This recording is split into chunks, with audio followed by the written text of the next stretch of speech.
A winner-take-all game is set in this 2026 SAC Baseball Championship Series. The top-seeded Catawba College Indians at 42-10, set to match up with the second-seeded Wingate Bulldogs at 38-17. Both teams have taken two fun contests, and now that sets us up with Game 3 and a winner-take-all matchup between the two best teams in the South Atlantic Conference all season long.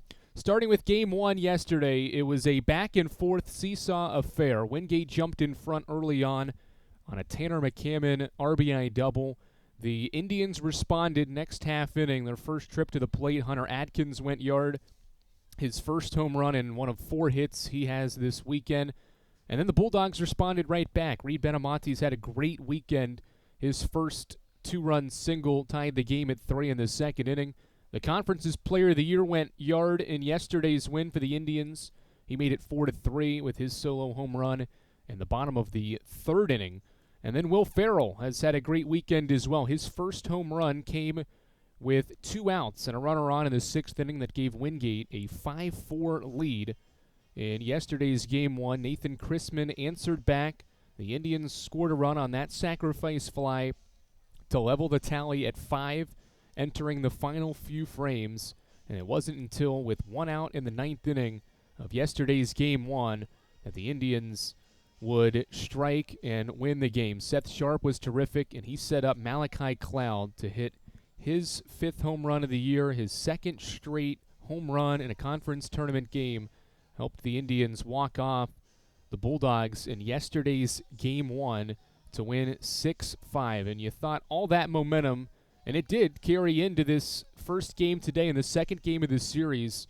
The Indians jumped in front 2-0. Hunter Atkins RBI single. Logan Dyer scored a run on an RBI fielder's choice. But then the Bulldogs had many answers throughout the day. Jake Corville tied the game with a 2-run single. The Indians went back in front on another Logan Dyer RBI.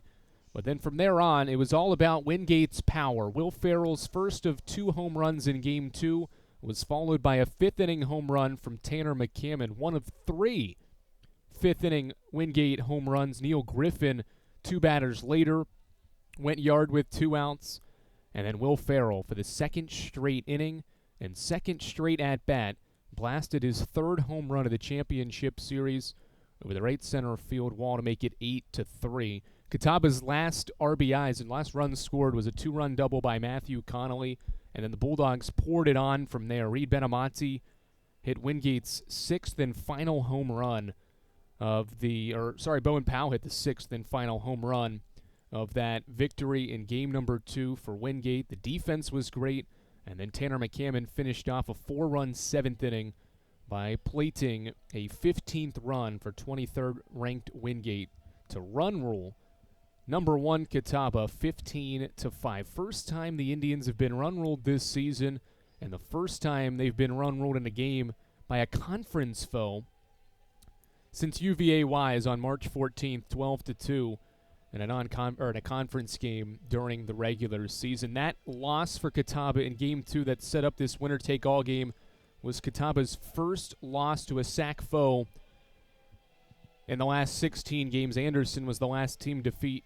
Catawba in conference play, and that was all the way back in early April, more than 1 month ago. And so Wingate's high-powered offense has set up this winner-take-all game. 2 premier programs in the South Atlantic Conference set to battle in a winner-take-all matchup here at McCrary Park. Catawba's 9 tournament titles up against Wingate's 8 tournament titles on this late Saturday afternoon in Asheboro, North Carolina. We'll take a break.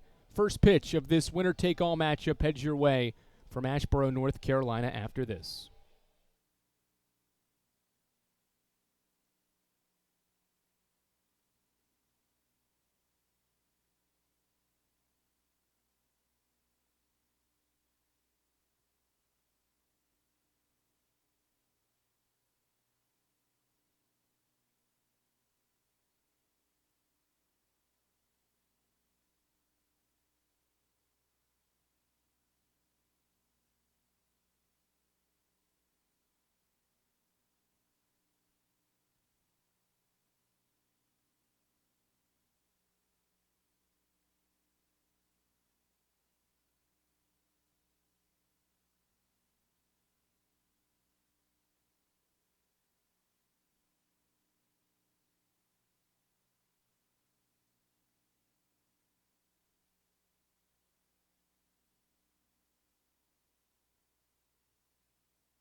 The deciding game of the 2026 South Atlantic Conference Championship Series is about to get underway from McCrary Park in Asheboro, North Carolina.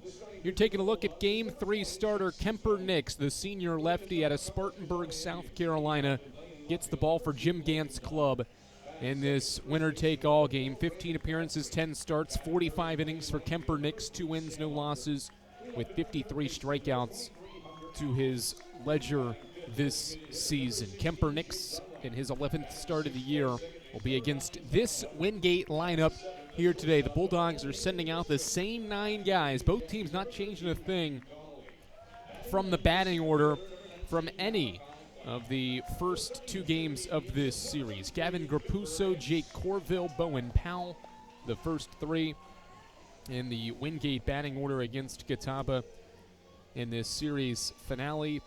Tanner McCammon, Jalen Evans, and Neil Griffin, 4 through 6.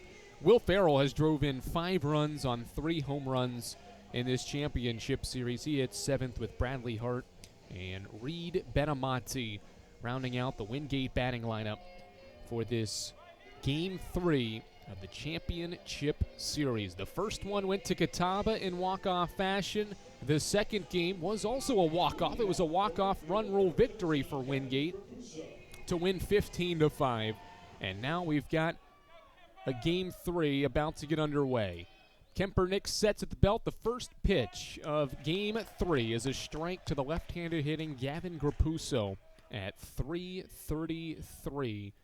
We are underway in the final game of this SAC Championship Series. Kemper Nix sets the 0-1 to Grapuso, is an elevated fastball that makes the count 1-1. Grapuso is 1 for 8 this championship series. Overall, at the SAC tournament, now 3 of 19. Lefty Nix pitches a fastball off the plate, and it's 2 balls and 1 strike on the leadoff man and the table setter for Wingate, Gavin Grapuso. 3-pitch mix for Kemper Nix, fastball, slider, and then a changeup. 3-1 after the 2-1 fastball misses. Kemper Nix, as we had said, has made some relief outings this season, but is back into a starting role as that Game 3 starter for Jim Gant's club. 3-1 wide in the offering home. Good fastball. Grapuso had started to run out of the box. It takes a second strike, and Nix has worked the count full to begin this third game of this series between 2 premier programs in this South Atlantic Conference. 3-2 home. Swing and a miss. Fastball by Grapuso. Kemper Nix battles back to strike out Wingate's right fielder to begin the series finale. 1 away. Here's Wingate's Catawba's defense. Logan Dyer, Malachi Cloud, Sam Hunter.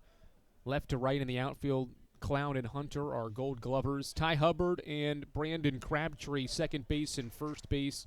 Those 2 on the right side of the infield, Gold Glovers. Hunter Atkins, a Gold Glover third baseman, with Nathan Chrisman at short. And Matthew Connolly back behind the plate once again as he catches a Nix fastball that misses away. It's 1-0. Jake Corville, 1 for 9. Wingate's offense has scored 20 runs in 2 games. Time call before the pitch. 20 runs in 2 games for this Wingate offense, and that's with the top 2 guys in the order. Jake Corville right now and Gavin Grapuso combining to go 2 of 17 at the plate. It's been all the guys toward the bottom of the order that have been fantastic, with the middle part doing just enough as well. Corville swings and pops up to the right side. Ty Hubbard over near to the gap on the 3-4 side of the infield to make the catch, and there's 2 away in the opening inning as Bowen Powell stands in. The Bulldogs scored multiple times to finish off that run rule victory of Catawba College Indians. 15-5, and Wingate scored 2 runs or more in 5 straight half innings, including 3 times or more in 3 straight innings to end that game. Breaking ball high to Bowen Powell, and it's 1-0. The only 2 innings in which Catawba held Wingate scoreless was the first 2 innings of the game. 1-0 home. Good fastball waist high, and Kemper Nix has evened the count. Kemper Nix came out of the bullpen in his outing against the Bulldogs back on March 21st. 1-1. Strong fastball in there for a second strike. Kemper Nix only faced Bowen Powell, Sean Sullivan, Tanner McCammon, Ben Karpowitz, and Jake Corville. Out of the bullpen, did not record an out. 1-2. Swing and a foul ball hit toward the left side. Atkins moving over, and he doesn't have any room to make the play. Rather, Kemper Nix got 1 out in his relief outing against Wingate. That was one of the games he did not start, in one of the stretches there in league play that he went without a conference start. Got called upon in Game 3 last weekend and is in this situation again. 1-2 fastball went upstairs, and Powell held off. Home plate umpire in this series finale is the crew chief, Al Creedle. Neil Lortz at first base, Michael Stone is at second, and John White is the third base umpire. 2 balls, 2 strikes, 2 outs. Nix looking for a 1-2-3 frame, and he misses with his breaking ball to the outer part of the plate, to the displeasure of Catawba's crowd. Another look at this Nix offering. Looks like it was on the white part of the batter's box on the right-hand side. And now a payoff. High fastball fouled back by Bowen Powell to keep this first inning alive. Wingate has only needed to use 1 reliever in each of the first 2 games in this series. Catawba has used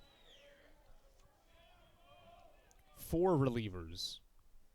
Payoff. Swing and a miss. Kemper Nix drops in a breaking ball and strikes out Bowen Powell to end a 1-2-3 first. Kemper Nix starts the game with a strikeout and ends the opening inning by striking out the lefty Bowen Powell to blank the Bulldogs. Catawba bats for the first time in Game 3 of this championship series after this on Flow College.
Back at historic McCrary Park, where Catawba and Wingate are competing in the 3rd game of the SAC Championship Series here on Flow College. The Bulldogs will turn to Jackson Toney on the mound to make his 2nd career start. The 6'4 freshman out of Kings Mountain, North Carolina, has pitched 30 innings this season, 6.30 ERA, a win and no losses, 18 appearances, with 22 strikeouts to face Logan Dyer, Brandon Crabtree, and Sam Hunter to begin the home half of inning number 1. Dyer swings and fouls the first pitch back. No chance for the Wingate defensive players to make a play on the foul ball. Same lineup for Jim Gant's team. He has not changed anything. Neither of the head coaches have changed anything but the starting pitchers leading up to each game in this series. 0-1. Good fastball hit toward the Wingate dugout. Dyer late on it, fouls it off. And the count moves to 0-2. Well, another start for Jackson Toney. Just his second start of the season and of his career. 0-2. Dyer hits it sharply to second. To the left goes Corville. Good play made, and Logan Dyer retired on an 0-2 pitch, grounded to the second baseman. There's one away now for the Conference Player of the Year. Defensively, Jake Corville and Bowen Powell at second and first. Neil Griffin stays at short with Jalen Evans at third. Will Farrell, Reed Benamati, and Gavin Grapuso left to right in the outfield, and Bradley Hart is the catcher for the Bulldogs in this series finale, trying to decide the champion. Ground ball sharply to first, right to Bowen Powell, and the struggles continue for Brandon Crabtree. He had a 22-game hitting streak, and in the first game of today, and counting his efforts earlier, he is now 0 for his last 7 at the plate. Started the tournament 2 of 2 and is 0 for 7 since. 2 away for Sam Hunter.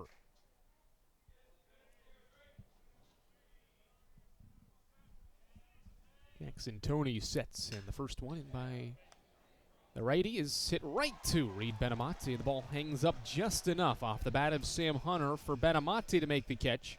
And it's a very efficient 1-2-3 inning from Jackson Toney. Just 5 pitches to get a 1-2-3 first. Kemper Nix, Jackson Toney, Game 3 starters trade scoreless 1-2-3 firsts here on Flow College.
Good work from Kemper Nix in that opening inning. He started the first inning with a strikeout and then ended it by striking out Bowen Powell on a 3-2 pitch.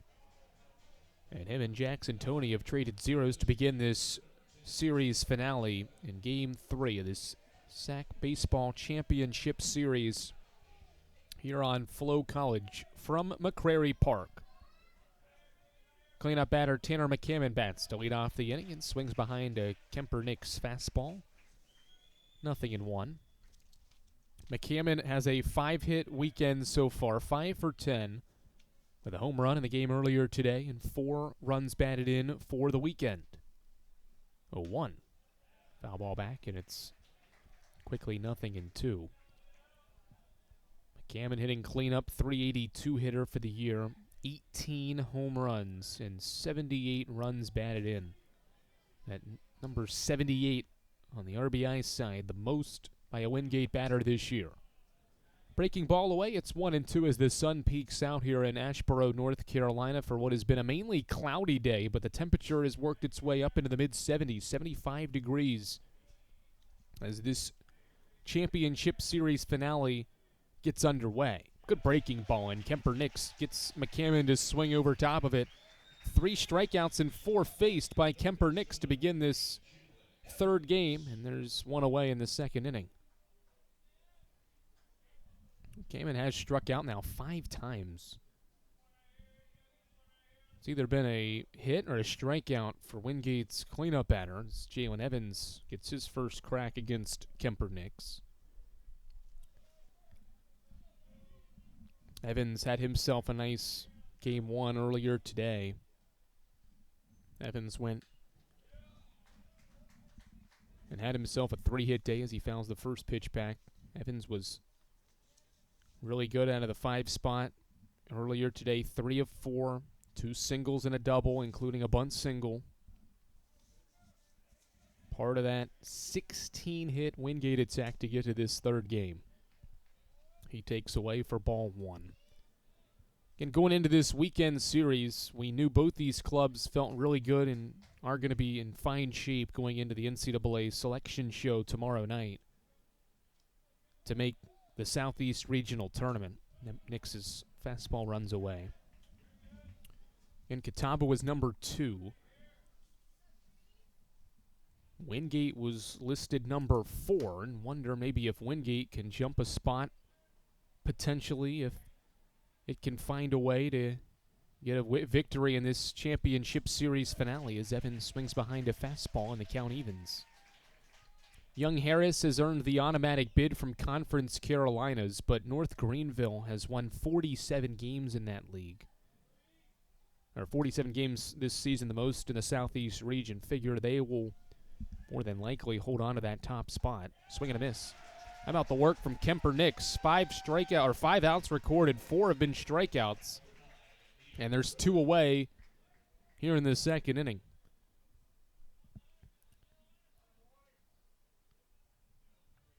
He's mixed it up with his fastball and his slider and changeup combinations, and he's kept these Wingate hitters off balance to start things off. And now the 6-hitter Neil Griffin. Fastball high for ball 1. In the Peach Belt, North Georgia is hosting the championship series against Lander. And Lander is basically the deciding team to whether the South Atlantic Conference gets a third baseball team in the tournament as Griffin pops the 1-0 pitch foul. The Bearcats have an 11-7 lead on North Georgia in the 9th inning of Game 2 of that series. The Bearcats won 6-4 yesterday, so Lander winning that championship series means Lenore Ryan could be looking on the outside and maybe the first team out. Based on the analytics and what we saw from the rankings, as the count goes to 2-1. LR was 8th in the latest rankings on Wednesday, and Lander was 9th. And Lander winning that game right now would mean they get the AQ and will knock LR out. 3 balls and 1 strike. 2 teams battling here. Wingate, Catawba, potentially the only 2 from the SAC to make the NCAA tournament. 3-1. There's an inside corner strike, and Nix has worked the count full as Griffin has a conversation with Al Creedle after the call. One of these 2 teams can earn the automatic bid and another tournament title to their resumes. Payoff home. Inside corner fastball. Griffin rung up looking. Inning over. What a start from the southpaw Kemper Nix. 4 straight strikeouts, and he struck out 5 of the first 6 that he's faced. An absolute gem of a start from the lefty Nix here in this series finale. We're scoreless as we head to the bottom half of the second.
Andrew Rogers and our entire crew, glad you're with us here on Flow College for the final game of the SAC Championship Series.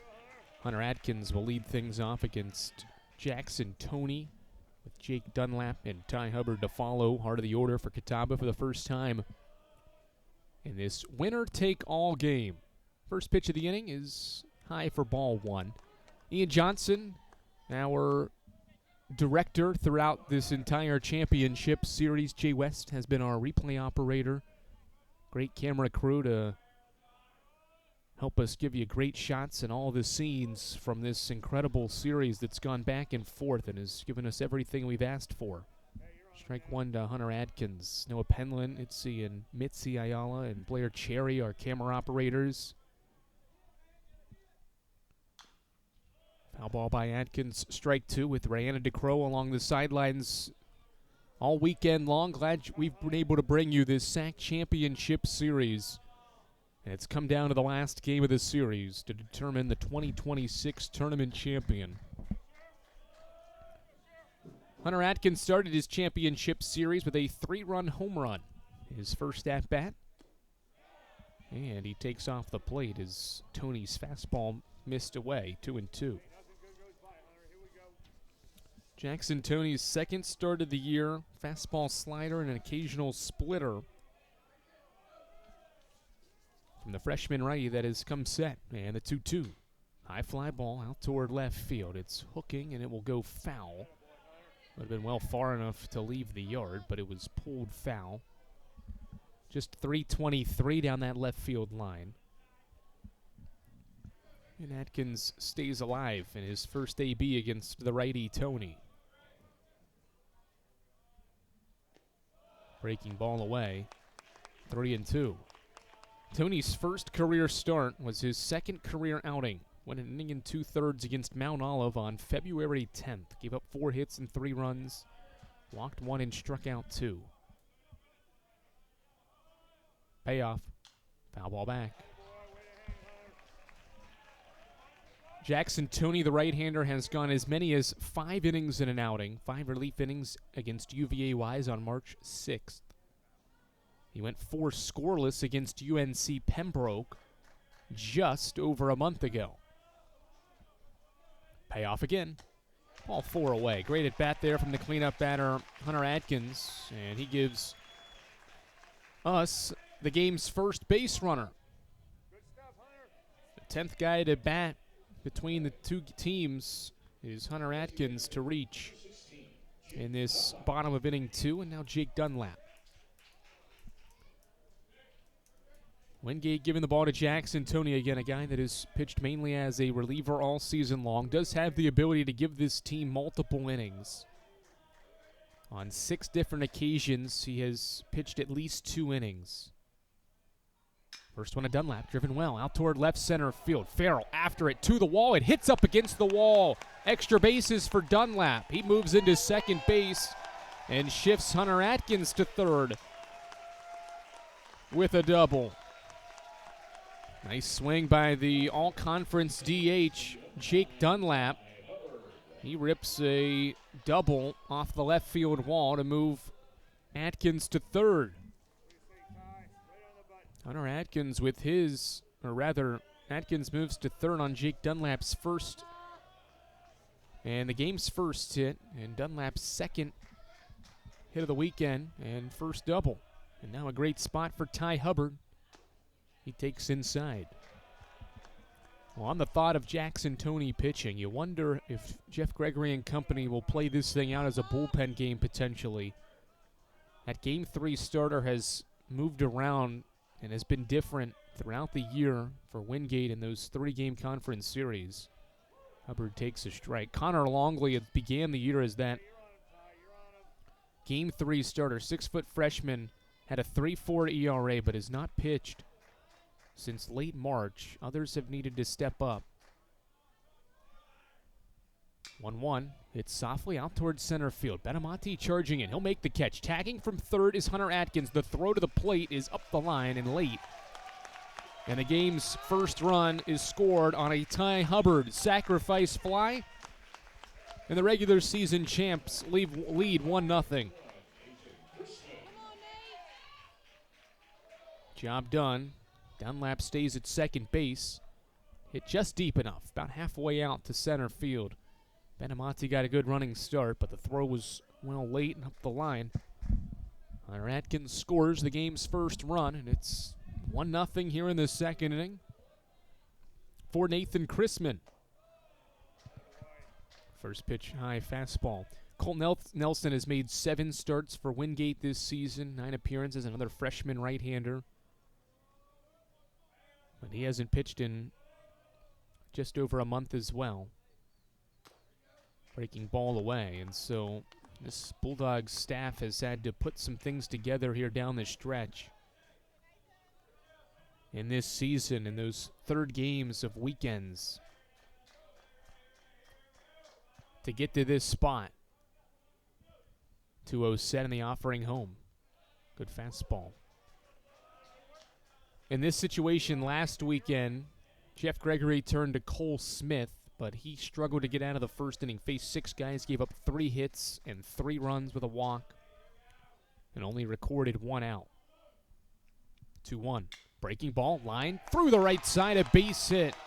Rounding third is Jake Dunlap. He trips over third base and will have to hustle back to third.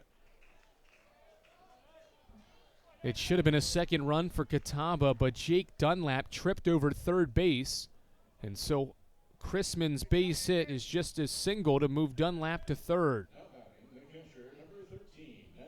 Good rip by Chrisman. Just got it past the outstretched diving Jake Corville. But then Dunlap tripped around third and luckily hustled back to get to the bag safely. First and third, and now Matthew Connolly's first AB comes with 2 on and 1 out. Runner takes off from first, pitches outside for a ball. Throwdown is late. There's the Catawba base running. Nathan Chrisman takes off and swipes second base for his 19th stolen bag of the year. And now runners are at second and third for Connolly. Bulldogs facing some pressure here early in this winner-take-all game, 1-0. The breaking ball evens the count.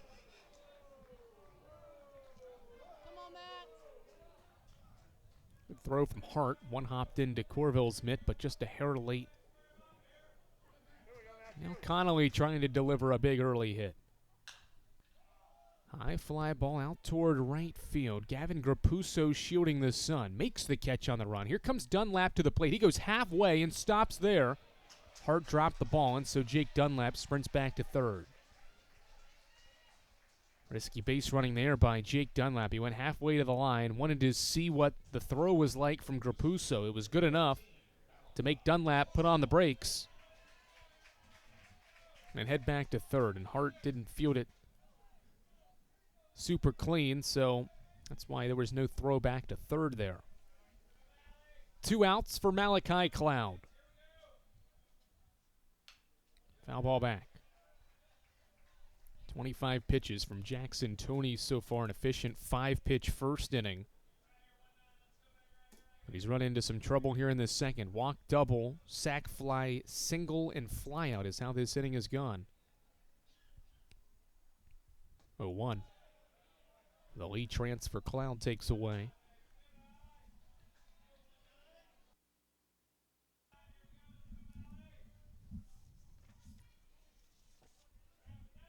Malachi Cloud 2 for 6. His only RBI on that game-winning home run yesterday. Hits one softly third base side in no man's land. It'll be an infield RBI single for Malachi Cloud.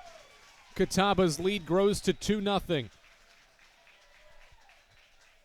Jake Dunlap scores. The Indians add on. Chrisman to third.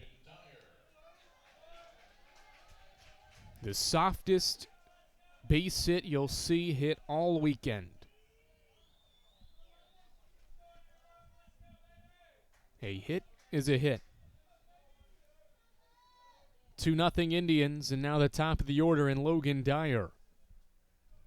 Wonder if Cloud takes off early here with runners at the corners. There he goes. Pitches inside for a ball. Oh, it is a strike. And Cloud swipes second base with ease. 29 stolen bases now for Malachi Cloud. And now 2 more are in scoring position for Logan Dyer. Tony's 0-1. Ball into the turf. Gets away from Bradley Hart. Sprinting home is Nathan Chrisman. And the lead for the Indians is 3-0.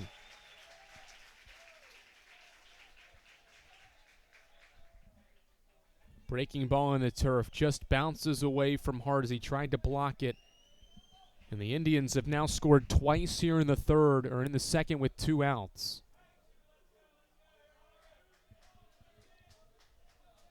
One ball, 1 strike on Logan Dyer. He takes ball 2. Wild pitch has brought home a 3rd run for Catawba in this winner-take-all game. First time the Indians have scored multiple runs in an inning. Or 3 or more, I should say, since the first inning yesterday. High fly ball left center field. Benamati charging in. He'll make the catch. And the second inning comes to an end. But a great inning for Catawba's offense. Jake Dunlap ripped a double off the wall. He would later score. It was a sac fly by Ty Hubbard that scored the first of 3 runs. An infield single plated a second, and a wild pitch plated a third. 3 runs on 3 hits. No errors, 1 left by the Indians, who lead 3-0 after 2 here on Flow College.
Andrew Rogers, glad to welcome you back to Asheboro, North Carolina. You are taking a look at SAC Commissioner Patrick Britz there in the stands, helping run this SAC Championship Series here in Asheboro, North Carolina. He's retiring at the end of this sports season in the conference and working his final championship here as well. Over the last 18 seasons, he's given so much to this conference.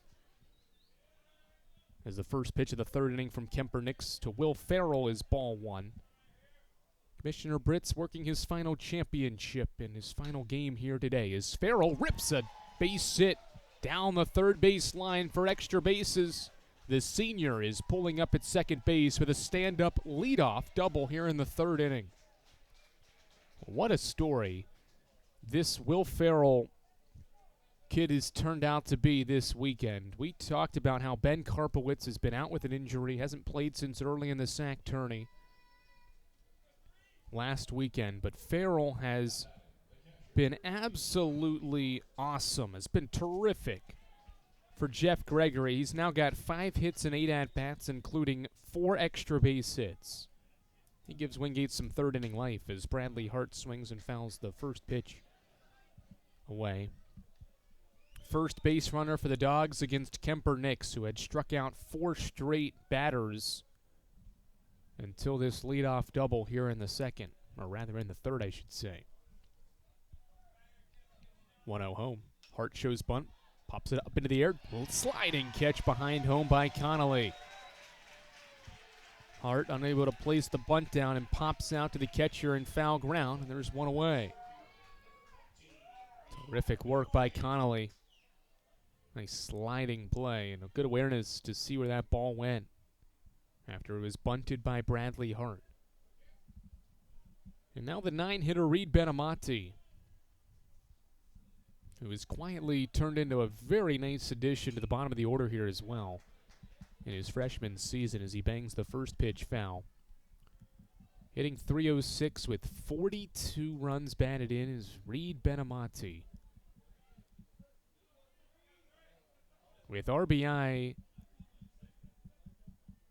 and now 7 straight games and every conference tournament game taking inside, it's 1-1. He scored 2 runs. He batted in 2 runs, I should say, in the final 2 regular season games against Anderson. Drove in 2 in Newberry's first win. 3 in the second win over LR, first against LR last weekend, and in the final game last weekend, he drove in another run on a base hit, and has driven in 2 in each of the first 2 games of this championship series. So over the last 7 games, Reed Benamati has batted in 14 runs as Nick steps off. Nearly threw that into center field. That's when you know you have a quality offense, when a team's 9-hitter is putting up those type of numbers at any point in the year. 1-1. Freshman takes a strike. But especially at this time of the year, at the SAC championships, Benamati has lived up to that moment. Same with Will Farrell. What he's done this championship series. Nix is 1-2 home. Runs inside. Kemper Nix has earned himself this start here today. 6 2/3 scoreless last weekend in the last game of that tournament with Coker. And he struck out 13 as he picks to second base. Kemper Nix struck out 13 Cobras in a 10-0 win in 7 innings last weekend to win his second game of the year. 2-2. High drive out toward left field, and foul ground ranging over is Dyer, but he runs out of room. Foul ball keeps Benamati alive after the 40th pitch by Kemper Nix. Here in this championship series finale.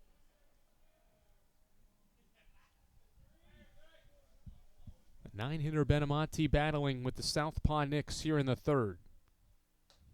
Breaking ball left high, and it's a full count. Haven't been many 3-ball counts here early on against Kemper Nix. This just being the third early on. Benamati has worked it full. 3 balls, 2 strikes. And fouls another one off.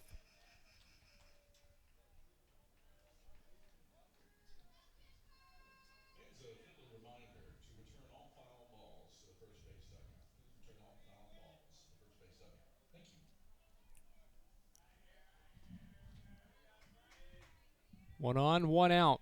Bulldogs need a hit here in the third. And Benamati is battling with Kemper Nix.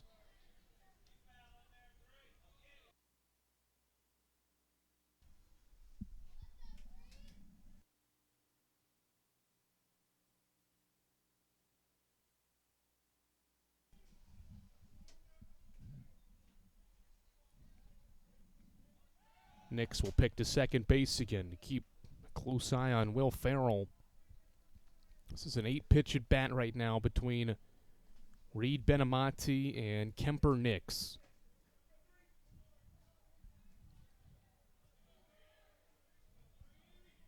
Indians have a 3-run lead. Another payoff. Swing and a sharply hit grounder to third. Atkins trying to tag Farrell. He won't get him. An infield, well, fielder's choice potentially here as Atkins fielded the ground ball, but tried to tag Will Farrell out, but realized Farrell was out of his grasp, and by the time he thought about a throw, Benamati was already at first base. The Indians don't get an out on the play, and there's runners on the corners for Gavin Grapuso. Will be a fielder's choice. Most of the time, if there's a guy at second base and a ball's hit to that left side, rarely runners go, but Farrell went there. It actually worked. Runner from second takes off, ball into the turf, gets away from Connolly. Here comes Farrell home, and he slides in safely. 3-1.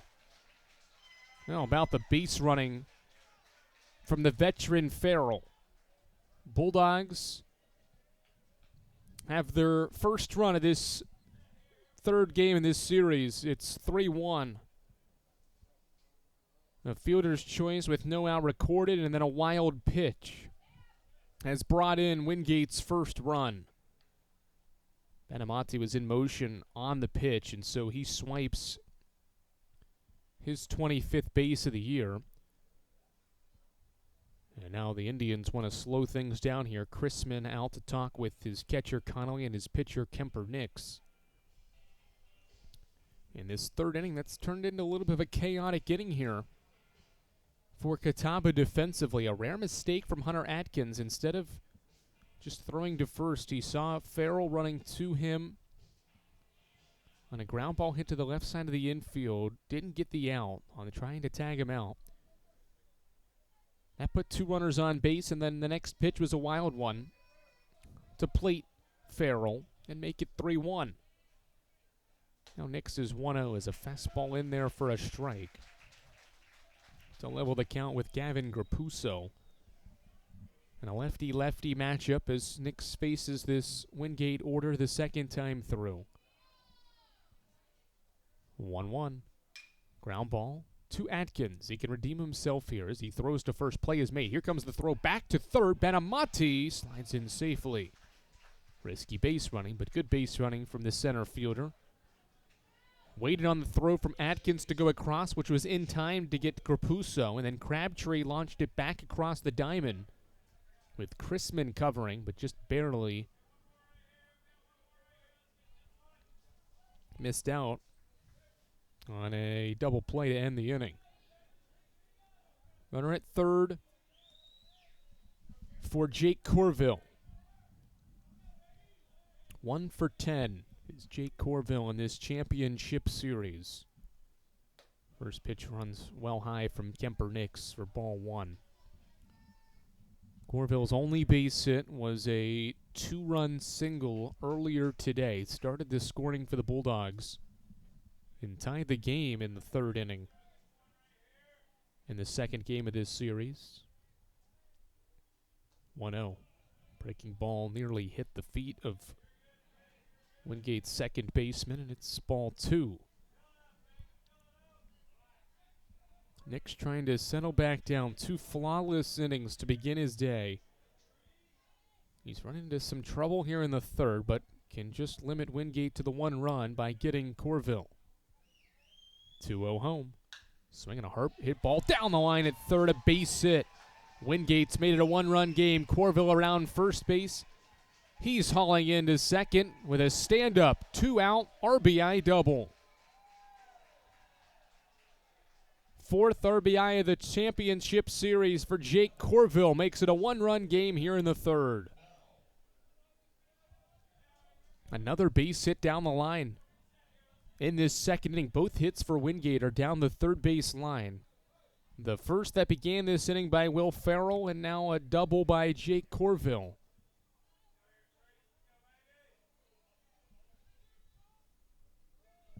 Has made it a 1-run game for Bowen Powell. Lefty-lefty matchup, and Nix fires in a strike on his 51st pitch of his 11th start of the year. Nothing in 1 set at the belt. Nix looks at second base and pitches. Breaking ball popped up. Crabtree and Hubbard shielding the sun. Crabtree is under it to make the catch.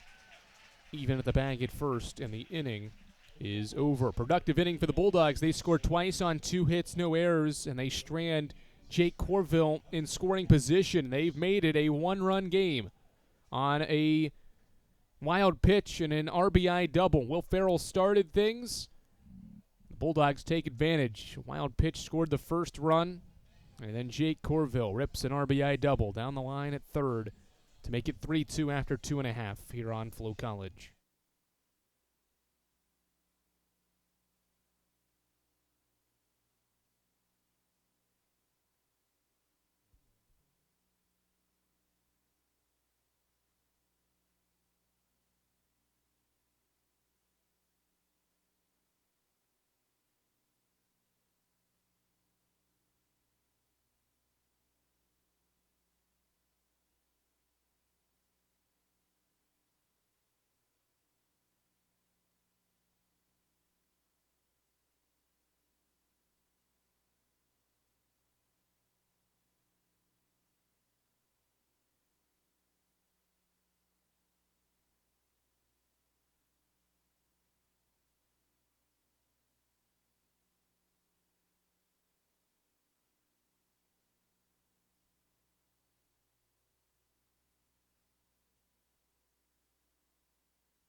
Glad to have you back here at historic McCrary Park, the home of the Asheboro Zookeepers here in Asheboro, North Carolina.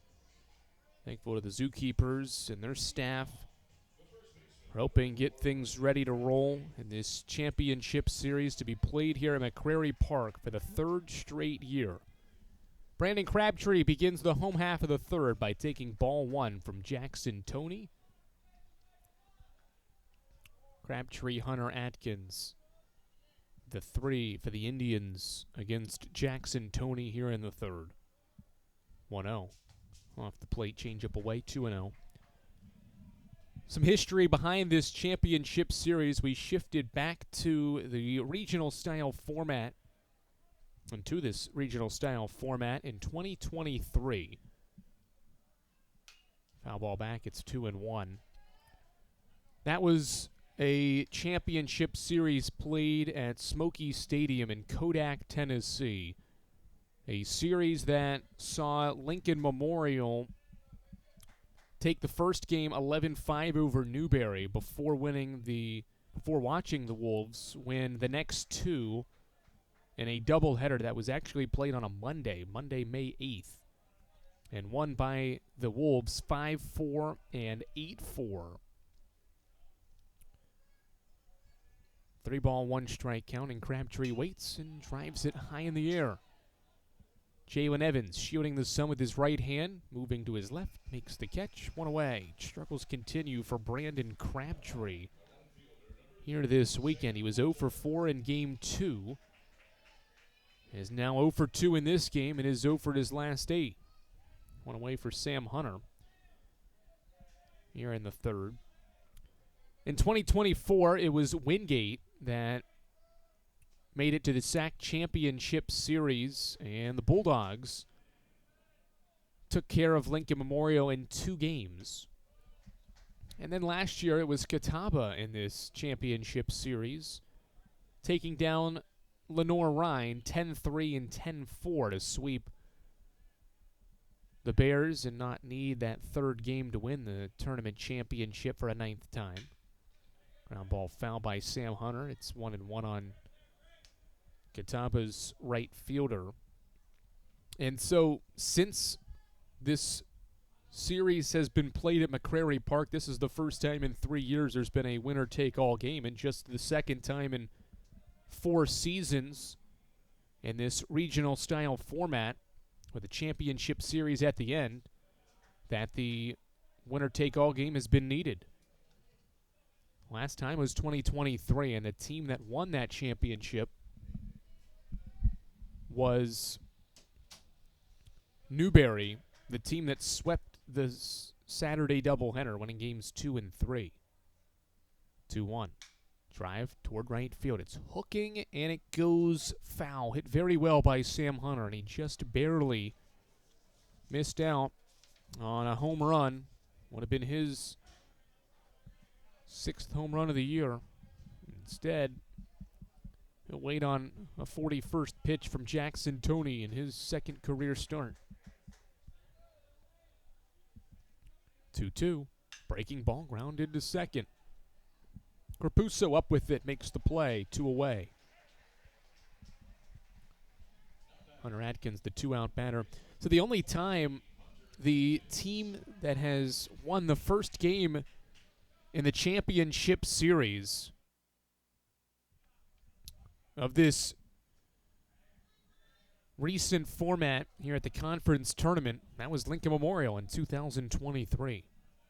Wingate won the first game and won the series last year, or 2 years ago, and Catawba did the same in 25. As the first pitch to Atkins runs away.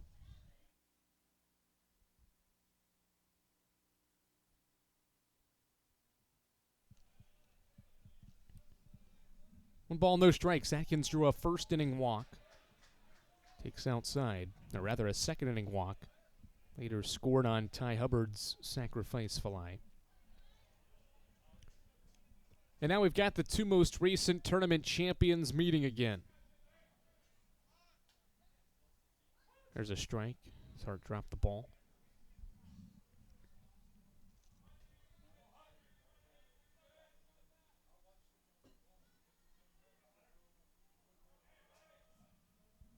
3-2 in the third. A 3-run third by Catawba was matched by 2 for Wingate in the top half of this third inning. Here's a sharply hit ball through the left side for a base hit, and Hunter Atkins has Catawba's 4th base hit. And he stays hot this championship series as well. Atkins now 5 for 9 in this 3-game set with the Dogs. And now Jake Dunlap.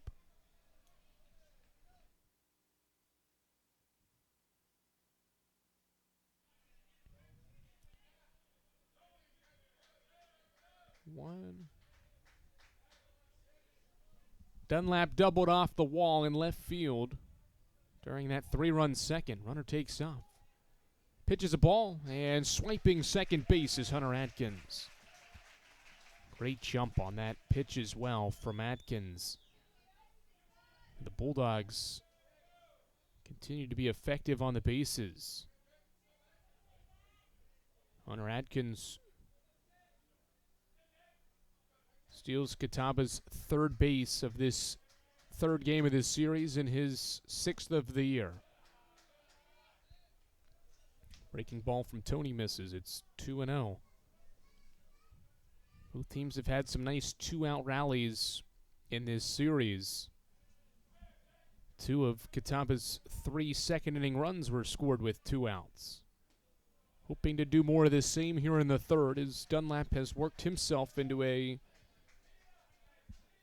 3-ball count, 3-0.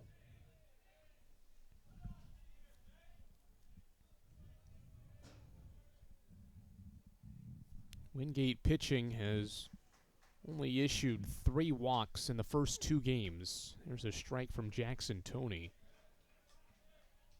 Tony has walked 1 and 2 2/3 so far, and he's getting ready for pitch 50. For a Wingate team that Jeff Gregory said he wants to see his pitchers live in the zone, and they have done just that today. Ball 4. Dunlap takes just above the hands, and that's back-to-back base runners here with 2 outs for the Indians to bring Ty Hubbard up. Speaking of Wingate's head coach, he is going to make a visit for the first time in this series finale to catch up with his starting pitcher, Jackson Tony. Wingate does have a left-handed pitcher loosening in the bullpen. As Tony tries to navigate himself through this 3rd inning, it was a good start to it. He got Crabtree to pop out and then Sam Hunter to ground out. But now the 3rd inning has gotten a little interesting with 2 aboard with 2 outs. Let's send it to the second member of our team, Ray DeCrow, down by the field. Ray. Yeah, I was just noticing how both of these head coaches have talked about how important it is in this series about managing the game, and both of these coaches have left in their starting pitchers for quite a few hits, quite a few runs, because you want to make sure if you come to this point that you have arms left that can close out games, and both of these head skippers have done a really good job of managing their starters to keep them out there as long as possible. Yeah, absolutely. That has been an important thing for these 2 teams, not only in this series even, but also all season long. You can't get to this spot without managing games correctly and being able to utilize your bullpen effectively. Can Tony work himself out of this 3rd inning? Good mound visit. His first pitch after it's a strike to Ty Hubbard. He scored the game's first run on a sac fly. Last half inning. 0-1 pause. 2 looks at second. Swing. High drive. Right field. Grapuso nearing the line. He is after it into foul ground. Makes the catch. And the inning is over.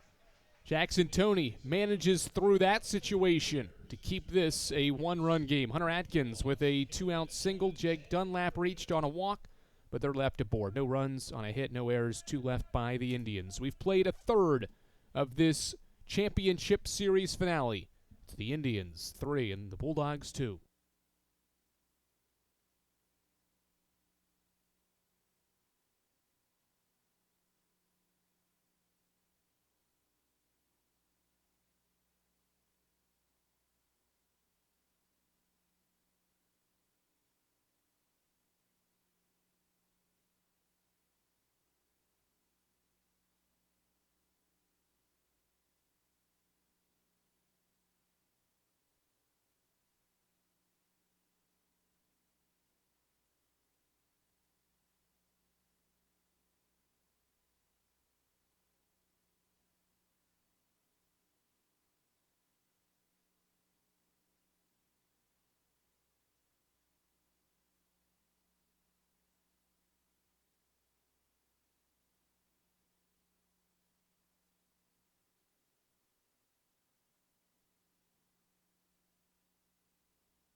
2026 South Atlantic Conference Baseball Championship Series finale is 3 innings in.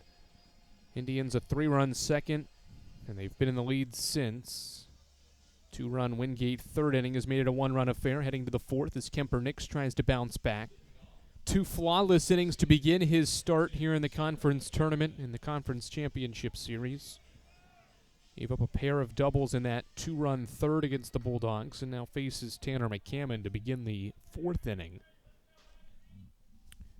Here in Asheboro, McCammon goes around an inside breaking ball that never had a chance to be a strike.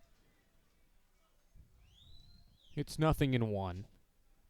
Kemper Nix had a really good start to his season this year as well. 5 scoreless all the way back on January 31st. McCammon crushes one left center field. He has done it again. The Bulldogs have hit a 7th home run between the 2 games today, and Tanner McCammon has done it for a 2nd time. The junior infielder has leveled the score at 3.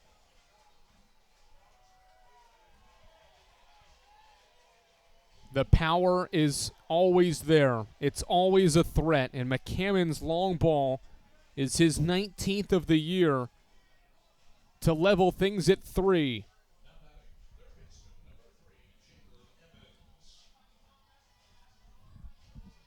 A leadoff home run in the 4th inning, and now 3 unanswered runs from this Wingate lineup. First pitch bunted by Evans up the first base side. Too strong of a bunt, and Crabtree fields it cleanly and will tag out Evans. Nice job by Brandon Crabtree to quickly play this bunt from Jalen Evans.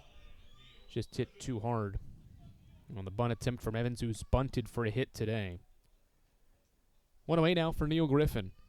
Was just about to talk about the success of Kemper Nix this season, and then right on cue of it, Tanner McCammon had other ideas to tie things up at 3. Griffin takes a strike, but Nix began the year 5 scoreless and only allowed 4 runs in his first 17 innings on the mound this season.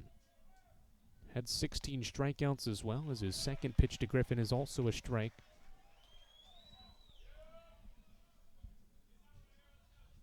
Went through some adversity throughout this season, but has earned this opportunity as Griffin fouls an 0-2 pitch off. Earned the opportunity by striking out a career-high 13 Coker batters last weekend to win the weekend for the Indians to get them to this spot. And now he's got the ball in this winner-take-all game.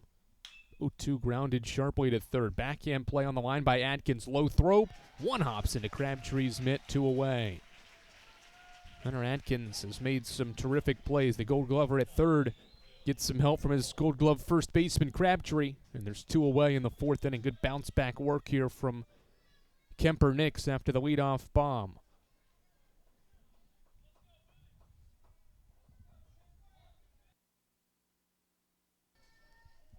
And now Will Farrell. Speaking of home runs, Farrell has hit 3 of them. Takes low and inside for a ball. What a terrific story this kid has turned out to be. We talked about it in his first at-bat, but now 3 home runs and 5 RBI in this championship series after having 2 home runs and 8 RBI for the season entering the weekend. Excuse me, check swing by Farrell, and he grounds out to the pitcher Kemper Nix, who responds to retire the next 3 in the 4th inning of work. But Tanner McCammon has given Wingate a big boost all weekend. He launches a game-tying home run here in the 4th inning to level the score at 3 after 3.5 innings here on Flow College.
tied at 3 through 3.5 innings in the SAC Baseball Championship Series finale. Catawba walked off Wingate yesterday evening on a Malachi Cloud home run to win for the Indians 6-5. Wingate responded very well to force this winner-take-all game. The Bulldogs scored 7 unanswered runs to win Game 2 in run roll fashion, 15-5, and that's why we're playing Game 3. And this Game 3 has been a fun one so far. 3-all as Nathan Chrisman begins the 4th inning by taking ball 1 away. In his second at-bat, he swings and flies one in the air behind home. Hart and Powell give it a look, but don't have a play on it. And it's strike 1 on Catawba's shortstop. Singled and stole 2 bases in that second inning.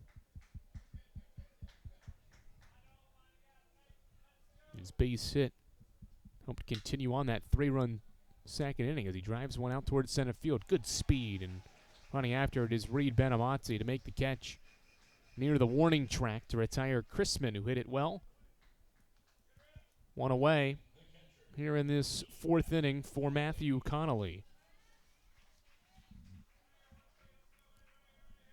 Connolly, the 8-hitter. We've talked about this a few times now, but this this Catawba lineup at the plate has 6 all-conference players. The first 6 hitters in the order are all-conference players. Logan Dyer, first-team all-conference outfielder. Or second-team, I should say. Brandon Crabtree, the player of the year. Sam Hunter, first-team all-conference player. Hunter Atkins, third-team. Jake Dunlap, first-team. Ty Hubbard, second-team. But those 6 have been really good. But how about Matthew Connolly's walk-off in the second game of the tournament last weekend for the Indians as he fouls an 0-2 pitch back and out of play. And then Malachi Cloud to begin this series and be the reason Catawba's won a game in this series, walking off with a home run in yesterday's victory. Talk about Wingate's depth in the bottom part of that order, but Catawba's has posed just as much of a threat with 2 guys with walk-off winners in postseason play for this Indians lineup. 0-2 again. Tony's fastball goes low, and it's 1-2.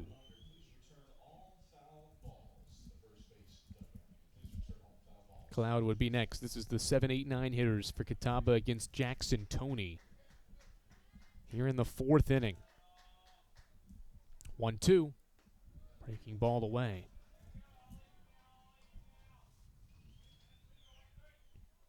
Indians are trying to do the double, trying to become the second team to ever win consecutive regular season and tournament titles. 2-2 to Connolly is high and away, 3-2.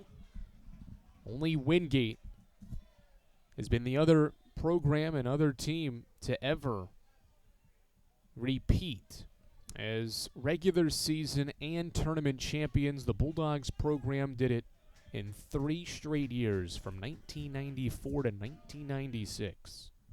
Payoff to Connolly, driven well out toward left field. Farrell back to the wall. Connolly has given Catawba the lead back. A big fly to left for Matthew Connolly, his 12th of the year. The Indians show some power to regain a 1-run lead.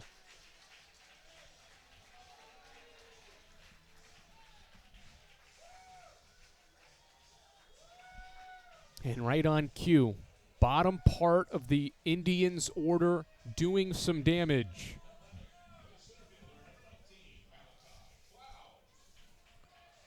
Fourth home run by Catawba this weekend. 4th different Indian to homer as well. This one by Connolly, and the Indians lead 4-3 as Cloud takes away. Connolly now up to 12 home runs, second most on the team. His second home run in the last 7 games as well. 1-0 fastball runs high as Tony has fallen behind 2 balls and no strikes.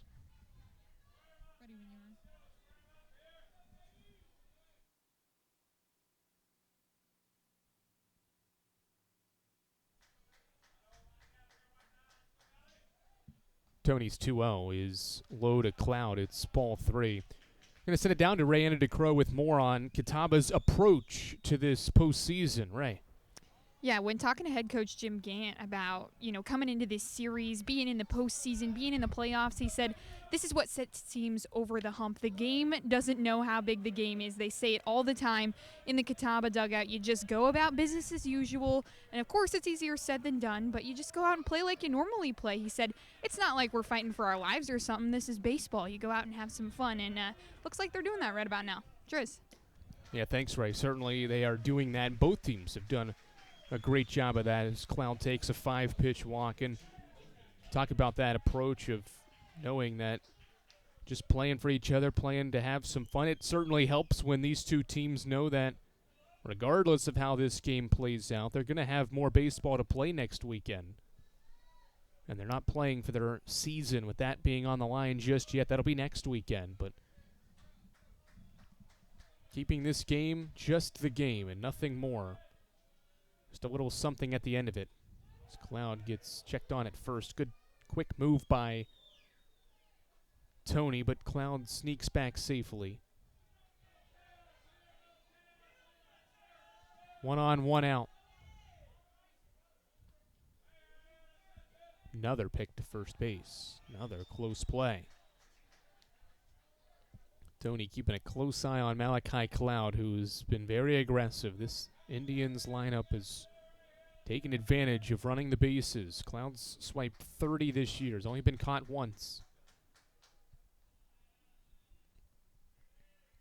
Another one.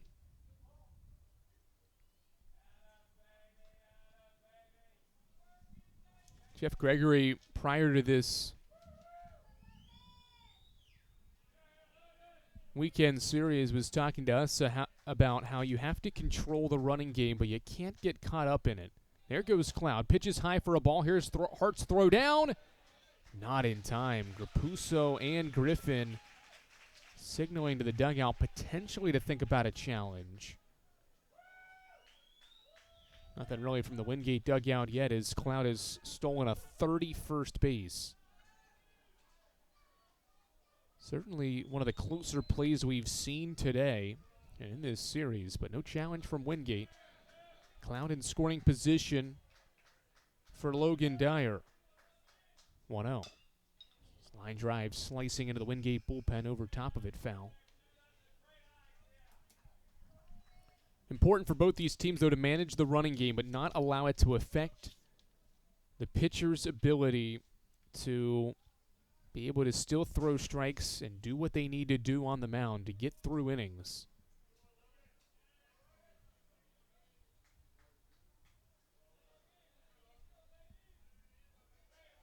Cloud in scoring position.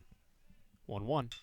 Ground ball back behind the pitcher towards second. Griffin on the run. Throws to first. And Powell hauls it in. 2 away. Runner moves to third for Brandon Crabtree.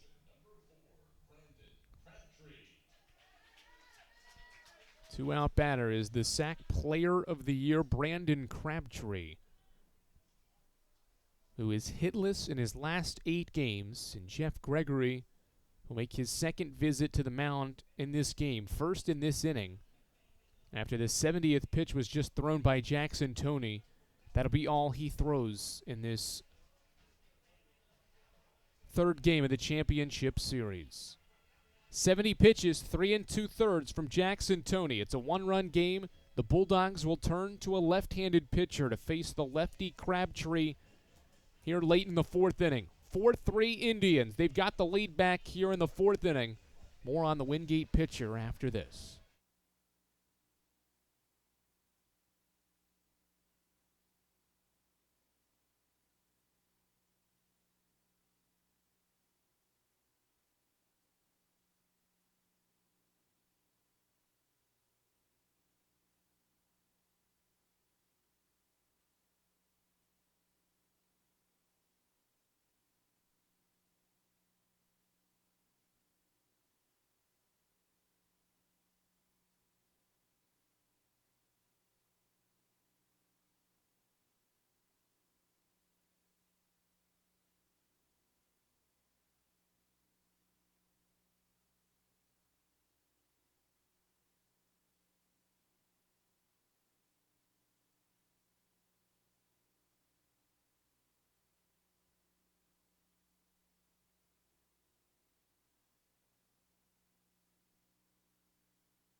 Carter Schuster into the game for Wingate, the freshman from Brambleton, Virginia, 6'3" tall, warming up prior to a 13th appearance this season. The freshman has a ERA right at 9, 2 wins, no losses this season in 13 outings, 12 innings pitched with 9 strikeouts and 8 walks. Jeff Gregory and company wanting this lefty-lefty matchup with Schuster set to face Brandon Crabtree with a Catawba base runner and Malachi Cloud at third with 2 outs here in this 4th inning. Andrew Rogers, glad you've been with us throughout this entire championship series, especially today. Wingate forced this winner-take-all game by run-ruling top-ranked and top-seeded Catawba 15-5 in 7 innings earlier today, and now we're getting closer and closer to the midway point of this series finale, and Wingate's hoping to keep this a 1-run game. The Indians have regained a lead on a Matthew Connolly home run, and now they're trying to add on to it with their Player of the Year, Brandon Crabtree, batting. Lefty-lefty matchup here in the 4th. First one home is a breaking ball away. Crabtree is 0 for his last 8 at the plate, and that's something you don't say very often about the conference's Player of the Year this year. He entered this championship series on a 21-game hitting streak. Line drive, right center field. This will split the gap and drive in a second run for the Indians here in the 4th. Crabtree hustling to second base, and he pulls up with a 2-out RBI double. You're not going to hold down the conference's Player of the Year for very long. Crabtree delivers again. An RBI double into the right center field gap extends Catawba's lead to 5-3. Beautiful swing on an inside fastball, and it one hop to the right center field wall. And the Catawba Indians have a 5-3 lead. Lefty-lefty matchup, no problem for Crabtree. And now Sam Hunter taking inside and low. 4-1. More 2-out offense from Catawba here in this championship series finale. They've now scored 3 of their 5 runs in this game with 2 outs. 1-0. Hunter grounds it softly. First base, Powell backhand stab. Flip to Schuster. The out is recorded at first. Great work by Powell. One freshman flips to another, and the pitcher Schuster gets to the bag before Hunter to end the 4th inning. But Catawba has responded back after Wingate tied the game. Matthew Connolly's 12th home run of the year gave Catawba the lead back, and the conference's Player of the Year, Brandon Crabtree, added on to it with a 2-out double into right center field. And the Indians lead 5-3 after 4 here on Flow College.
"5-3" is the championship series finale score as the visiting Bulldogs come back to the plate for the top of inning number 5. Catawba fan enjoying some popcorn in this championship series finale. Hope you've had your popcorn somewhere throughout this championship series because it has been a fun one Foul ball back by Bradley Hart to begin the inning. Even though the first game today was in run rule fashion for Wingate, it was still a close game early on, and it wasn't until late that the Bulldogs scored 7 unanswered runs in 2 innings to run away with that victory.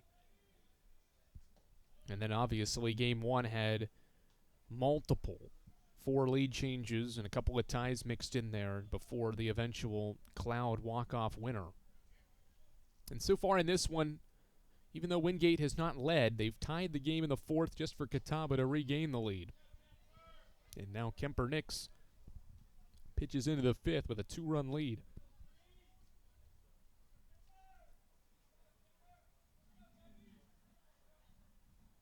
Bradley Hart 0 for 1.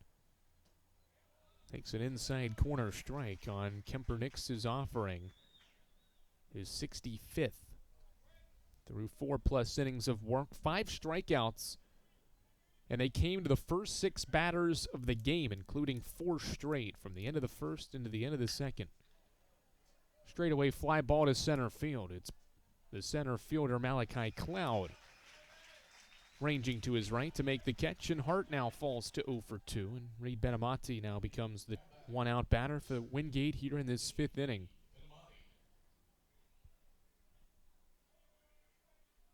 Bulldogs, most home runs in the conference this season. They have had a great championship series, up to 91 home runs on the year. Swing and a miss by Benamati behind the fastball from Nix. That's what makes this Wingate lineup so dangerous. The deeper we get into this game, the more dangerous it becomes because you know every pitch matters. Foul ball back is strike 2. Because this lineup 1 through 9, all of them have the capability to change the game with one swing of the bat. That was the case earlier. 6 home runs, second most in a game for Wingate this season. They've added another one in this game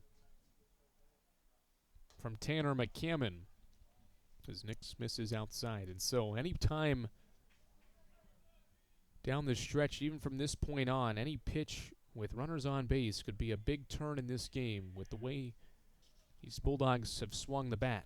Good breaking ball, and there's the 6th punch out from Kemper Nix.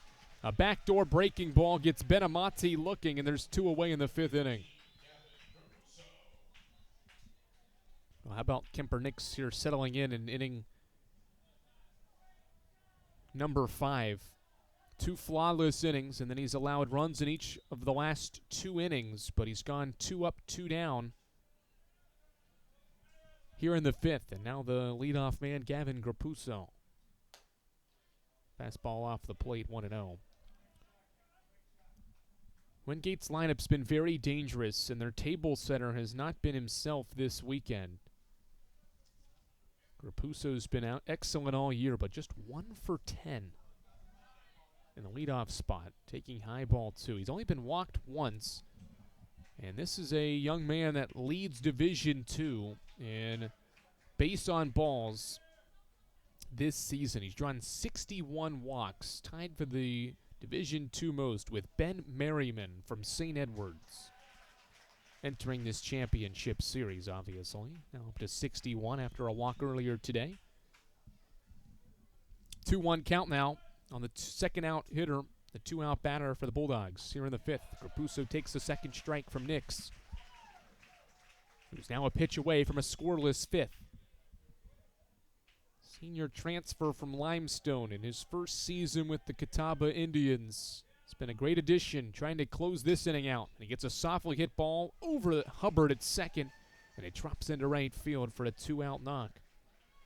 Hit just well enough by Grapuso to continue this 5th inning and bring Jake Corville up.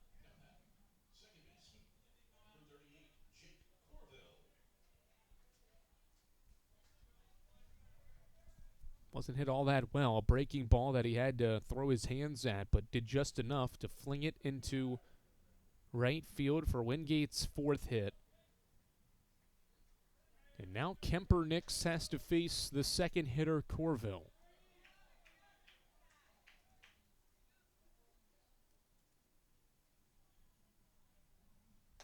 First pitch fastball away. Kemper Nix last year at Limestone, 5 wins, 5 losses, a 3.1 ERA in this really good league, 71 innings, 69 strikeouts. Transferred there from Spartanburg Methodist College in Spartanburg, South Carolina, then went to Gaffney for a year before Limestone University shut down. He needed to find a home for his final baseball season, and he's found one here with top-ranked Catawba. 1-0 fastball off the plate again, 2-0.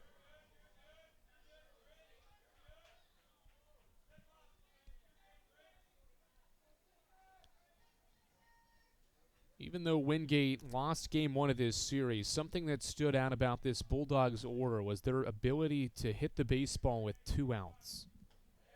2-0 strike. Bulldogs had 8 of their 12 hits in the first game of this series with 2 outs, despite the loss. And then earlier today in game 2 of this series, the Bulldogs had 3 more 2-out hits.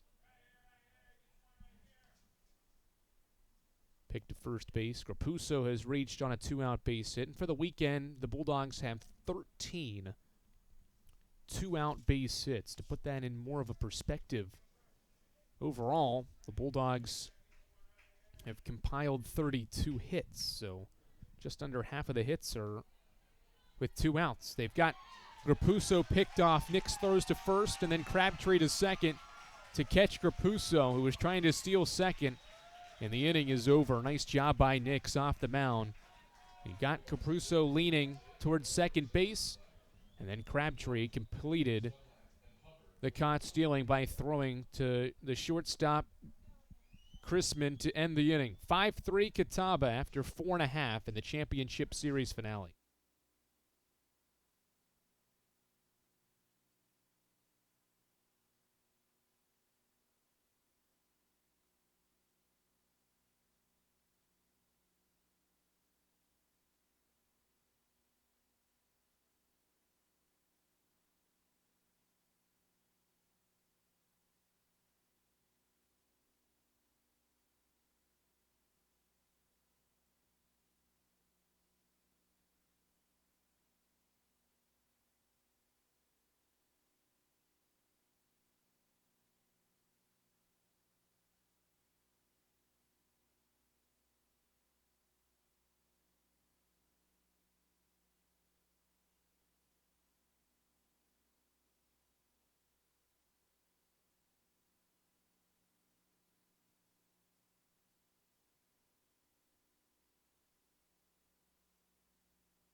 Wingate turns to a new pitcher in the home half of inning number 5. Jet Thomas is a right-handed pitcher into the game for the 19th time this year. 31 innings for Jet Thomas, a 5.2 ERA, 28 strikeouts, and 10 walks.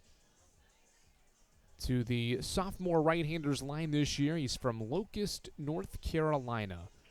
He takes the ball from Carter Schuster, who recorded the final out of inning 4.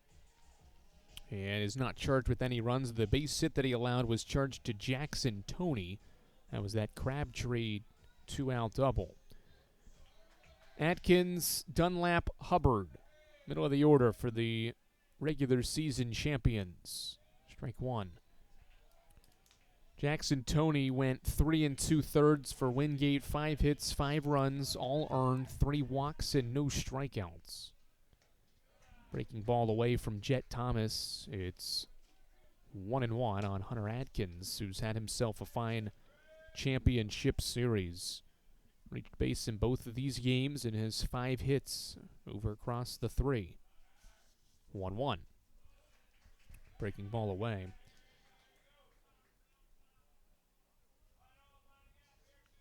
Jet Thomas has 4 pitches in his repertoire. Mainly fastball, slider, but does have a cutter and changeup that he'll occasionally use as Atkins rips a fastball Up against the left field wall. Extra bases for the sophomore third baseman who slides in head first with a leadoff fifth inning double. 3 plate appearances, and Atkins has been on base in all 3. He rips a 7th Catawba hit into left field, an extra base hit off Jet Thomas to begin the 5th inning. Outstanding hitting from Hunter Atkins.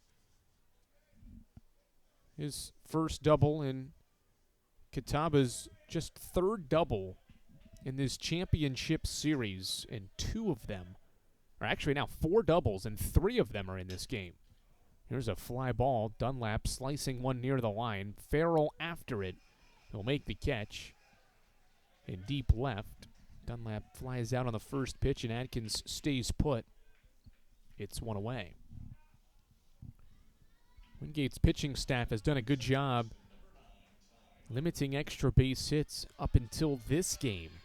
Indians now have 3 doubles and a home run. 4 of the 7 hits have gone for extra bases, while 2 of the singles in this game have been infield singles.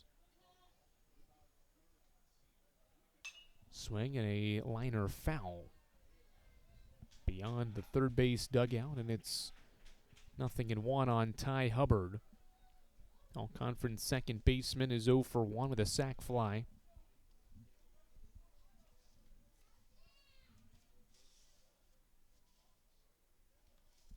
Having his best season at the plate is Hubbard, as Thomas comes set. A long pause, and with 3 to pitch, elects to step off.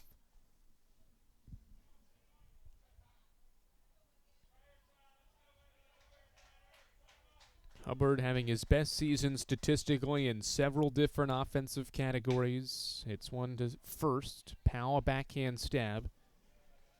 Runs to first base to make the play. Unassisted, put out. Is the second out of the 5th. Atkins to third with 2 away for Nathan Chrisman. On the Hubbard ground ball. 5-3 in the 5th.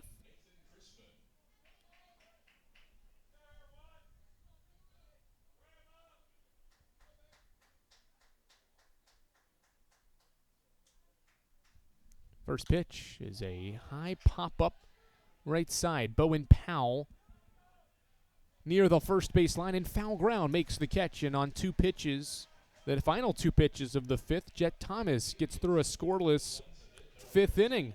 Hunter Atkins led off the inning with a leadoff double, his first double of the championship series, but a fly out and a pop out and a ground out is how Jet Thomas gets through a scoreless 5th. 5 innings into this championship series finale. It's the Indians 5 and the Bulldogs 3.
Back for the championship series finale, the 6th inning about to come your way. Jake Corville will lead things off. 2, 3, and 4 for the Bulldogs, trailing by 2 at 5-3 here on Flow College. The Bulldogs have been held to just 4 hits through 5 innings. First pitch from Kemper. Nix runs away. Bulldogs have double-digit hits in each of the first 2 games in this series. 12 in the series opener, 16 in the game Wingate won earlier today, but just 4 against Kemper Nix. He gets a swing and a miss from Jake Corville. Outstanding year for Jake Corville. Him and Tanner McCammon, 2 Bulldogs that have started in every game this year. Or Jeff Gregory this season. 1-1 swing and a miss. And it's strike 2. To begin this 6th inning, a 2-run game. The team that has led after 4 innings and 5 innings in each of the first 2 games in this series has gone on to win the game. 1-2, fouled back. And that's even with Catawba losing a lead in that series opener. Remember, it was Will Farrell's 2-run home run in the 6th inning of Game 1 that Jim Gant's team went down a run, but responded back and eventually walked it off.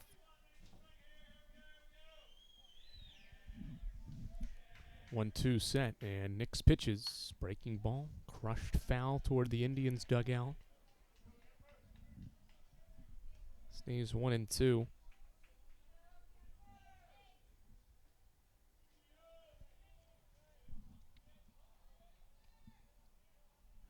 Corville has one of Wingate's 4 hits, a 3rd inning double.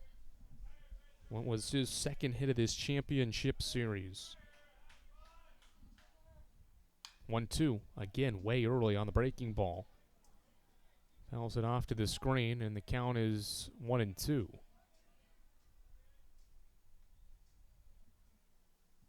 Bulldogs have some arms loosening as Kemper Nix's pitch count is north of 80.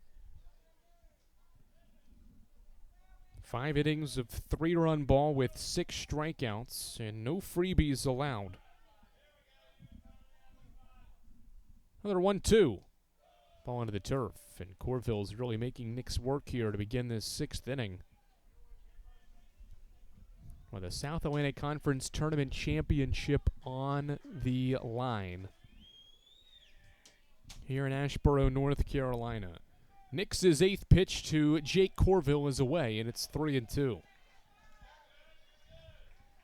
Quality at bat and battle here from the junior infielder from Columbus, Georgia. Trying to kickstart a 6th inning offensive surge from Wingate. Payoff.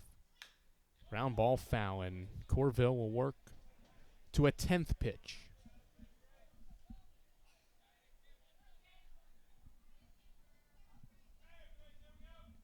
Nix entered the inning with 78. He went 6 2/3 6 days ago. Pitching into the 6th inning of this championship series winner-take-all game. Another payoff. Breaking ball fouled off just barely by Jake Corville. And the junior will get an 11th. Just barely. How about that play on one of the foul balls by our third base camera operator, Noah Penland? Jim Gant may want to scout Noah after the game about getting an opportunity next year. An 11th pitch is fouled off again. Corville absolutely battling up there with Kemper Nix. The longest at-bat of the weekend. We'll get a 12th pitch here to begin the 6th inning. The senior Nix, the junior Corville, giving everything they have for their respective teams here early in the 6th inning. A 12th offering home is a swing and a miss. Corville loses the battle. Nix gets his 7th strikeout. One away in the 6th inning. Corville, so many foul balls, and on an inside and low slider, he got around just enough, and Nix gets the strikeout. His 7th. May have been his best because he had to do it on 12 pitches to get Wingate's second baseman. And now Bowen Powell swings and misses at a slider away. 0 for 2 is Bowen Powell. 27 multi-hit games for Wingate's quality freshman first baseman who calls time.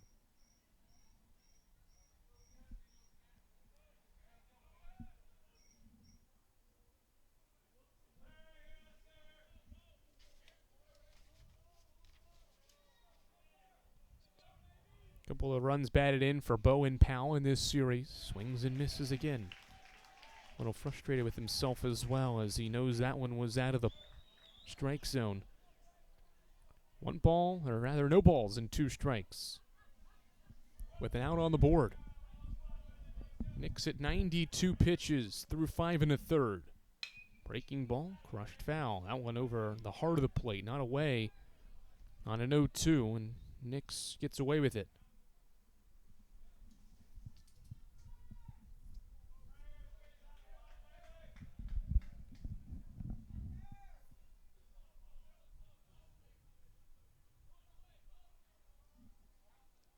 Powell is 0 for 2 against the lefty Kemper Nix today. Connolly blocks the slider away. Only 2 left-handed batters in Jeff Gregory's order. Grapuso with a 5th inning single. The only time him and Powell have been able to reach base against the Southpaw Nix. Another pitch well away, 2-2. As Nix's pitch count runs to 95.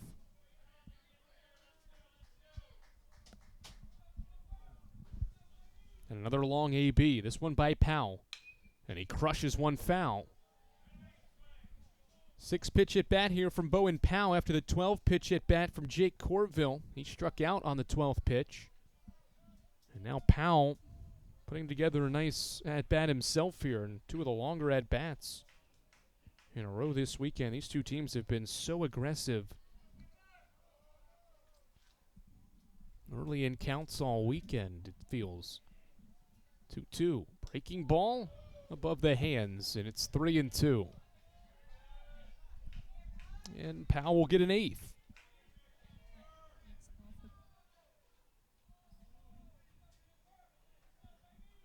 Back-to-back 3-ball, 2-strike counts to begin this 6th inning. The 8th pitch from Nix is driven high in the air. Golfed out to right center field. Hubbard backpedaling into the outfield. Still backpedaling, and it drops in for a hit. No communication from Cloud or Hunter.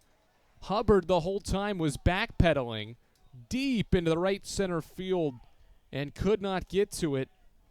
And Powell reaches base.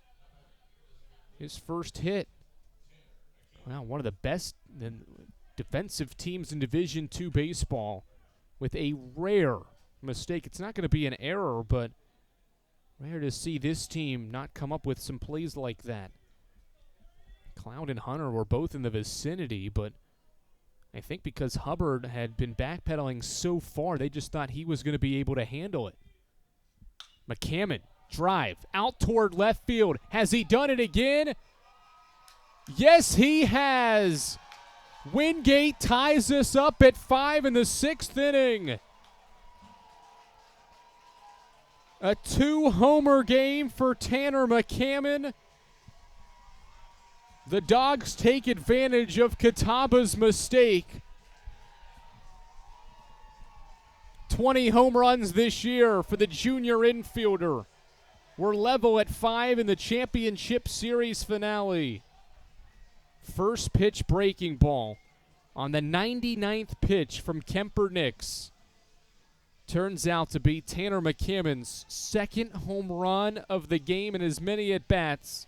And Jim Gant and company will have to go to the bullpen. Oh, how critical. That fly ball that landed in the outfield grass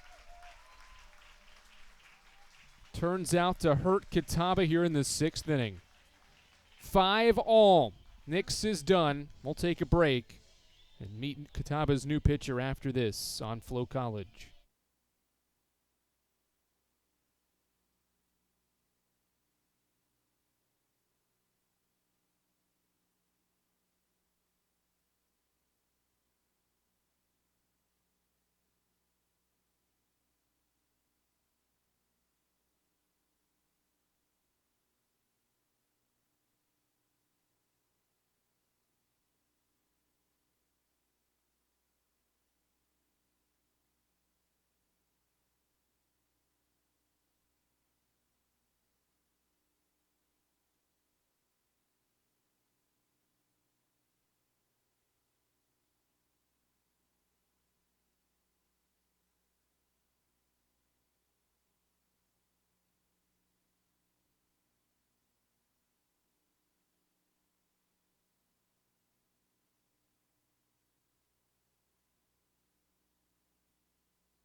Here on Flow College, and want to talk to you about Tanner McCammon, just how amazing he's been for the Wingate Bulldogs this season.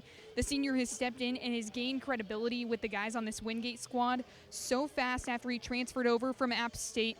He's been super consistent since the moment he walked on campus and has gained credibility with the guys in this dugout. He earned his leadership role, said head coach Jeff Gregory. He's very calm, doesn't overreact to anything, and you know how big the moment is when you see Tanner McCammon get fired up like that. Andrew, that's a big-time moment from a number 10 in the blue and gold. Yeah, absolutely, and one of several Wingate players that have come up big, but Tanner McCammon has made some incredible swings this weekend. He now has 7 hits. 3 of them are home runs, and he's got 7 hits overall in this championship series to lead the way for the Bulldogs and has tied this game at 5. And it's run Kemper Nix out of this game, and Jim Gant has turned to Zachary Gatos. 6'4" sophomore out of Matthews, North Carolina, takes over and becomes Catawba's 5th relief pitcher to make an appearance in Asheboro this weekend.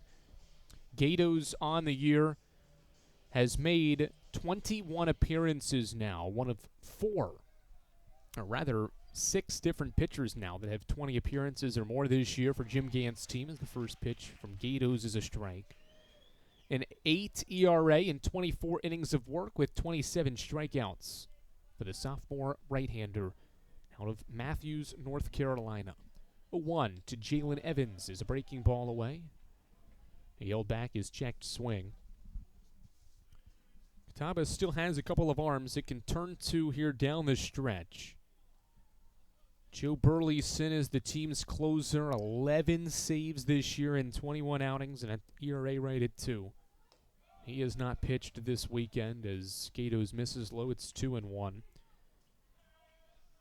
Figure Seth Sharp could be down today. He was terrific in game 1, 3 1/3 scoreless, but he threw 60 pitches, and on no rest, I would doubt we see Seth Sharp in this game. Not going to rule it out, though, completely, as Gatos is missed with 3 in a row. Braden Major has pitched this weekend as well for the Indians, but that was down the stretch in that game earlier today, and he only threw 20 pitches. Everybody else for the Indians has thrown 20 or less of non-starters.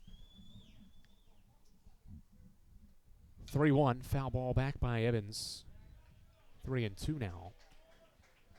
And then Carson-Newman has made 14 appearances this season, junior right-hander out of Bull Valley, Illinois, so figure he could be an option down the stretch for Jim Gant as well, depending on how Zachary Gatos pitches for the Indians. And a game tied at 5 now. Breaking ball well high and inside, and Evans draws a 6-pitch walk against the new reliever. Now Neil Griffin. Jeff Gregory, the Wingate head coach, told us prior to this championship series how this Catawba team does not hurt itself, as in doesn't make mistakes. They do everything to help them win games, not hurt them. Even though this has been an error-free game both ways, that fly ball that dropped in no man's land in right center field between 3 Catawba defensive players has come up big at this point in the game because the next pitch was a home run by Tanner McCammon. If that ball's caught, who knows if McCammon goes yard. Swing and a miss by Griffin. It's strike 1. And even if McCammon still hits that home run, it's a 5-4 game instead of a tie game at 5-5. Every run is very valuable at any point in a baseball game, regardless of what's at stake. 0-1 home, inside and low. It's ball 1 from Gatos. And to cap that point, what makes that swing from McCammon so important, not just to tie the game, but to take advantage of a rare Catawba mistake, even though it's not going to be an error, of a play that should have been made and is probably made more often than not by the best fielding team by percentages in the South Atlantic Conference this year and one of the best in Division II all year. Wingate took advantage, trying to do some more damage here in the 6th inning as Gatos continues to check on Evans. Kemper Nix's line is complete. When he left, the bases were clear. 5 1/3 from the senior southpaw. 6 hits and 5 runs allowed, all earned. No walks with 7 strikeouts in his 11th start of the year. Tied for the 2nd most strikeouts he's had in a game this year. Just a couple of swings. Gave up 2 home runs against Tanner McCammon. Those have been backbreakers for the lefty. And now he's given the ball to Zachary Gatos, who works with 1 on and 1 out. 1-1 home. Griffin crushes it. Left field. Will it stay fair? Yes, it will. The home run party is back on. Bulldogs lead by 2. A pair of 2-run bombs here in the 6th inning have Wingate up 7-5. Game 2 of this series earlier today was a home run party. The Bulldogs blasted 6 of them. They've hit 2 more in the series finale. The winner-take-all game has Wingate in front for the first time. It's 7-5. How about Neil Griffin? His 2nd home run of the day and of the championship series. Absolutely belted to left field. The Bulldogs are barking once again here in Asheboro. They've hit 10 home runs in this championship series. Gatos faces 2 batters and doesn't get either of them out. Indians back to the bullpen when we return on Flow College.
Catawba is calling upon Seth Sharp for a 29th time this season. 46 innings, just under 47 innings of work for the right-handed pitcher who has a 3.2 ERA this year, 53 strikeouts, tied for the most among pitchers that have pitched out of the bullpen this season. Sharp was very good yesterday, went 3 1/3 scoreless, and earned his 9th win of the year by closing out Wingate's offense and holding them in check. And now he's back out there after 59 pitches yesterday. He'll pitch in the 6th inning with now Wingate in front 7-5, trying to find a way to cool off these red-hot Bulldog bats in the championship series finale. Farrell shows bunt, pulls it back, and takes ball 1 away as he tried to show bunt, maybe bunt for a hit. Speaking of home runs, Will Farrell's had his hand in the home run party, 3 in the first 2 games of this series. He's 1 for 2 in this game with a 2nd inning double, and takes low and away. First home run of the day was against Casey Gouge in the 4th inning, and he blasted a no-doubter. Next half inning helped Wingate gain control of the game earlier today. It's this one in the air, softly out towards center field. Hubbard charging back, Cloud running after it. He won't get it. It drops in for a hit. Sprinting to second is Farrell. Another defensive miscue by the Indians.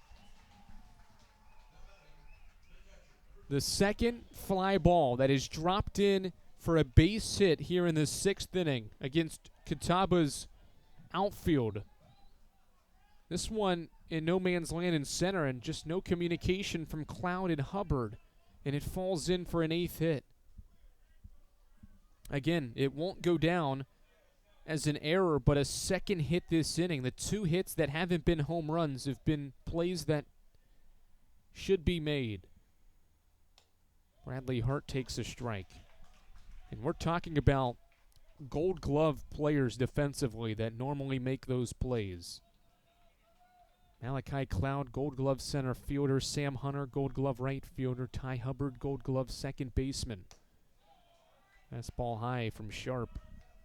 Those 3 have just not been on the same page with some of these bloop fly balls into some precarious situations in this 6th inning. That brings a 7th batter to the plate, and Bradley Hart, who takes a second strike.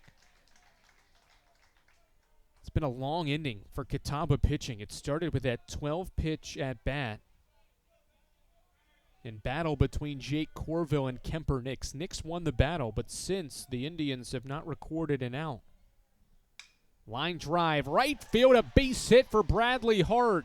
The go sign is on for Will Farrell. Here comes the throw to the plate. A strong throw from Hunter. Hart is out at the plate. 2 outs in the 6th inning. Farrell gunned down at home. And there's the Gold Glove effort from Sam Hunter. An absolute strike on one hop to Connolly at the plate. And he throws out Farrell to keep this a 2-run game. Absolutely fantastic work on a 9-2 outfield assist for the 2nd out of the inning. Now Reed Benamati. Swing and a miss. It's now 5 hits in this 6th inning for Wingate, by the way. They entered this 6th inning with just 4 hits in the first 5 innings. They have 5 here in the 6th inning. 0-1 set, and Sharp picks to first base. Speaking more on Seth Sharp and his season, he's been called upon so many times. Not the first time he's pitched 3 or more innings and then been asked to pitch the next day. 0-1 gets away. Connolly can't hold on, and so Bradley Hart takes second. Been a couple of mistakes defensively by the Indians. And so a runner moves into scoring position on what I would imagine is a passed ball potentially. It was low into the turf. 1-1 set from Sharp. Breaking ball fouled off, and it is strike 2 on Wingate's center fielder. 4-run 6th inning has Wingate in front by 2 runs.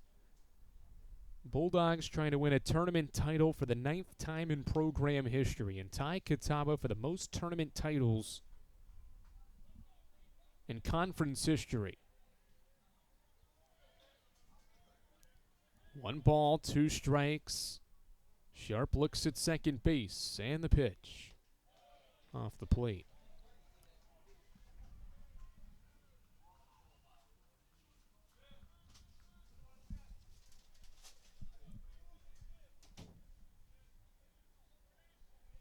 Two-run game. The 9-hitter Benamati is the 8th hitter of the inning for the Bulldogs. Breaking ball foul back. Mentioned Sharp, he's gone back-to-back days after 3 innings. He did it against Wingate back on March 20th. 3 scoreless innings against the Bulldogs on March 20th. And then the next day, he only got 2 outs, gave up a couple of hits and runs, and was not as effective. That being the only time this year he's pitched multiple times in a series after pitching multiple innings in the first outing. 2-2. Breaking ball away. He gets Benamati swinging.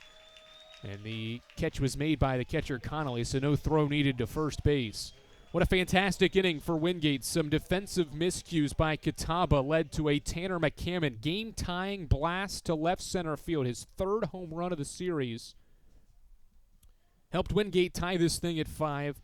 And then Neil Griffin, after another mistake, went yard for the 2nd time today to get Wingate a 7-5 lead after 5.5 innings of this championship series finale here on Flow College.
Wingate has its first lead in this winner-take-all game. 9 hits, 7 runs for the Bulldogs, 5 runs, 7 hits for the Indians, who are set to face Jet Thomas here in the 6th inning. First pitch is a strike from Jet Thomas, who threw a scoreless 5th inning after allowing a leadoff base hit, trying to calm down these Catawba bats, who have scored multiple runs in every other inning. 3 in the 2nd, 2 in the 4th. And based on that, could be in for a fine inning offensively. 1-1 to Connolly as a 2nd strike from Jet Thomas. Thomas was terrific in helping Wingate get to this point.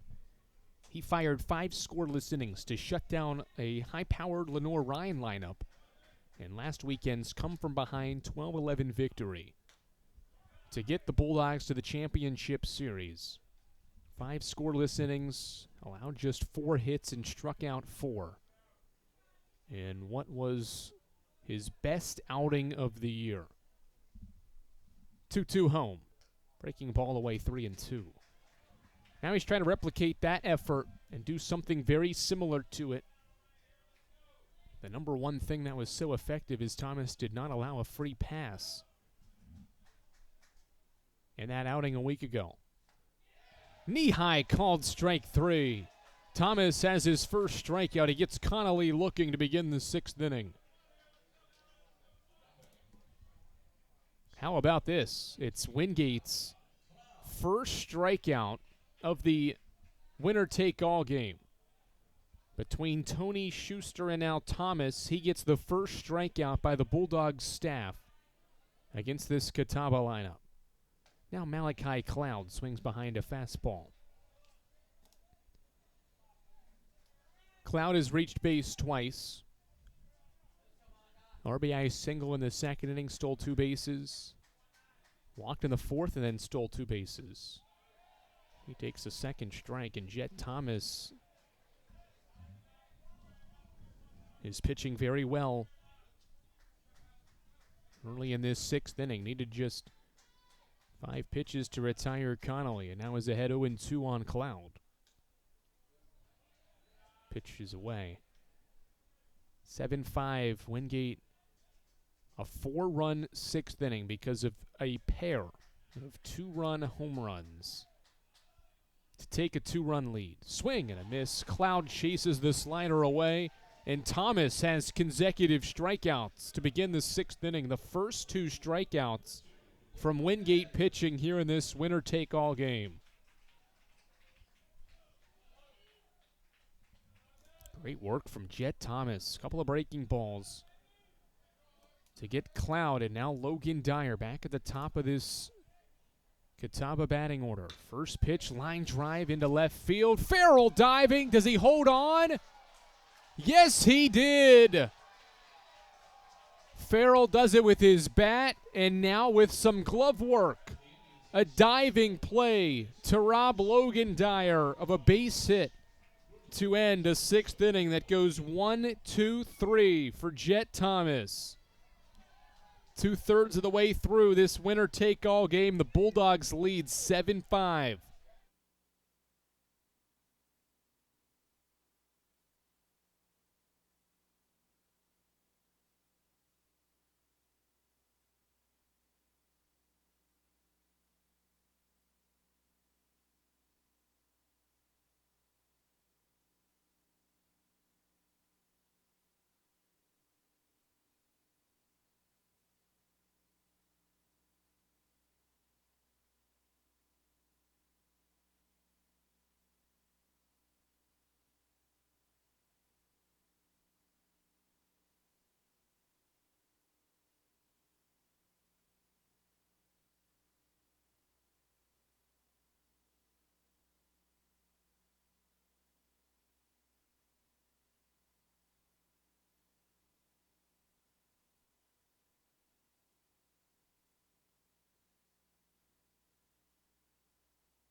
Catawba turns to Joe Burleson for the first time this weekend. The right-handed pitcher in 31 innings of work has an ERA right at 2, 11 saves this season for the right-handed pitcher who is warming up prior to making his first appearance of this championship series. Sophomore righty out of Salisbury, North Carolina, East Rowan High School, 5'11", is the right-handed pitcher for the Indians. Set to come into the game.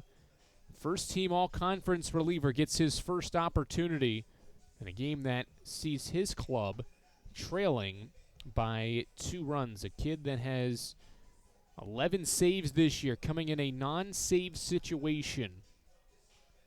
His team trailing by 2 runs will face the top of the order. So Seth Sharp's day over, and Jim Gant just needed his right-handed pitcher to give him a couple of outs, and actually just the final out of final 2 outs indeed of the 6th inning. He got the 9-2 outfield assist from Sam Hunter for the 2nd out, and then struck out Reed Benamati to get through the 6th inning and limit the damage. And now he gives to Joe Burleson for the 7th and more. In a 2-run game, the Bulldogs a 4-run 7th on 2 swings to take a 7-5 lead. And now Grapuso and company trying to kickstart another offensive surge, potentially here in the 7th. Right-hander sets, and the first pitch of the 7th inning from the sophomore righty is high for ball 1. Burleson pitched against Wingate 2 1/3 on March 21st. 5 hits and 3 runs allowed. He pitched in that 12-10 loss that went to extra innings. There's a strike to Grapuso.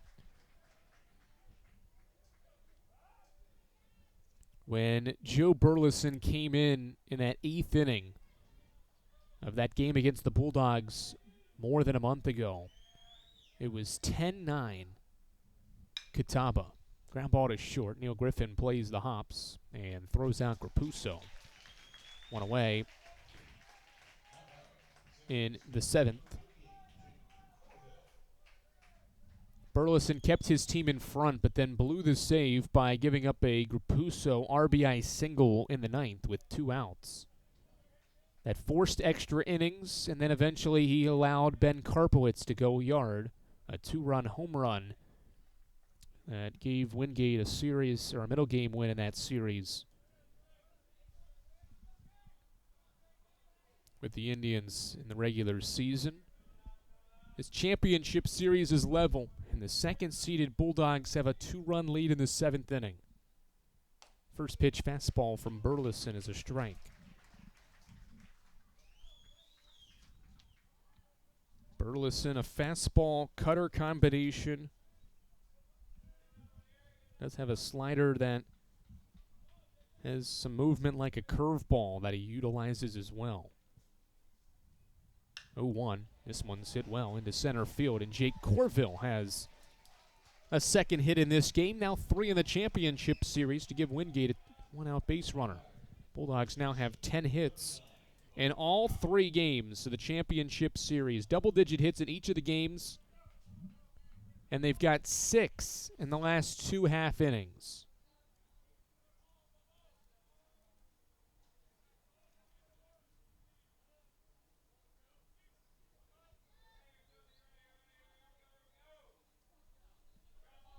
But when Powell up next, he reached on that single that was a fly ball that dropped between 3 fielders last half inning.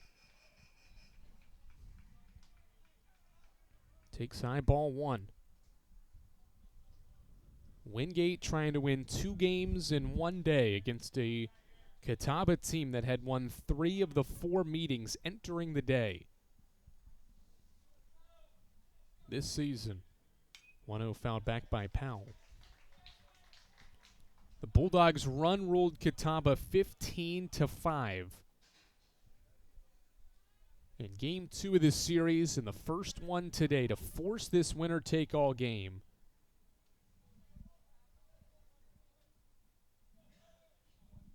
And after the Indians led by as many as 3, including 2 runs twice, have watched the Bulldogs jump in front for the first time. Thanks to that 4-run 6th inning, headlined by Tanner McCammon and Neil Griffin, 2-run home runs.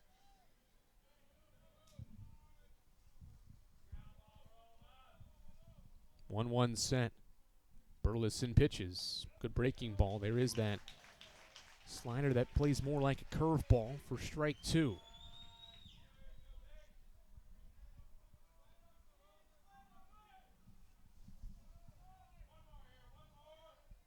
Third reliever out of the Indians' bullpen in this series finale.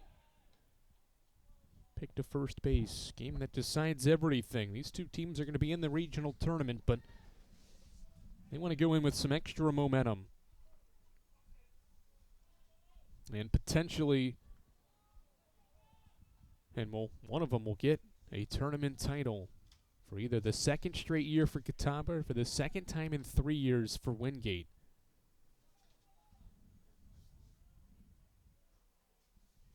Two of the best teams at winning tournament titles this time of the year competing once again. Strangely enough, you have to go back to 4 different years in the last 14 years that Catawba's won the regular season title, but then Wingate won the tournament title.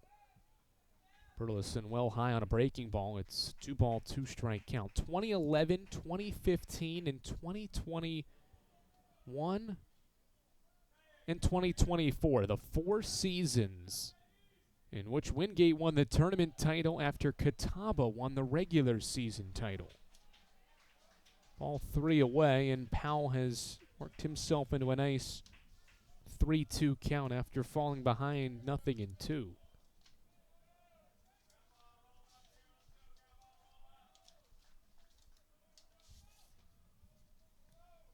Payoff home runner takes off from first, and it won't matter. Pitch is high for a ball. 2 on, 1 out for the man of this championship series winner-take-all game, Tanner McCammon. Home runs in his last 2 plate appearances. His day started by striking out against Kemper Nix in the 2nd inning, but then he got his revenge, homering off Nix in the 4th and 6th innings. His home run in the 4th was a solo shot, and his one in the 6th inning was a 2-run blast that has put Wingate up by 3, or up by 2 rather. First pitch strike.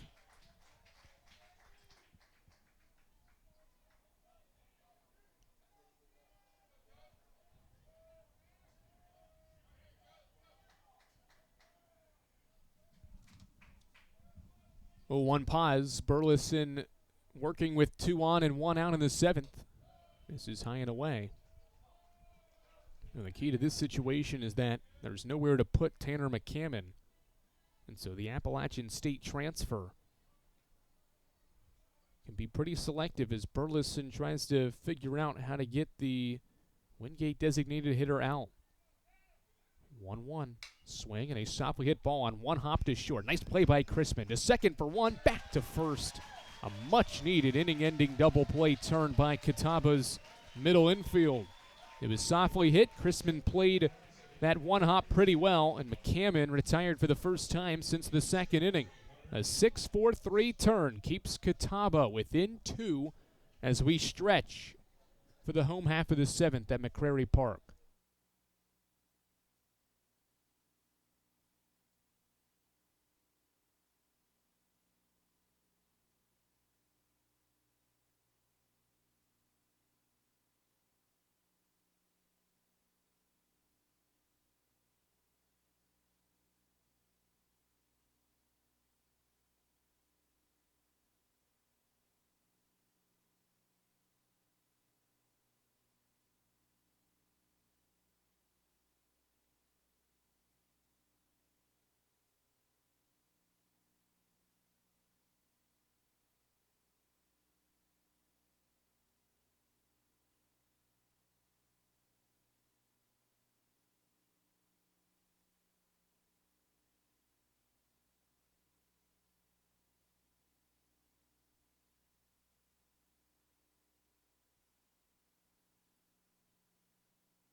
Seven-5 game, Catawba bringing 2, 3, and 4. Brandon Crabtree will lead things off here in the 7th inning. For more on the conference's Player of the Year this season, let's send it down to Ray.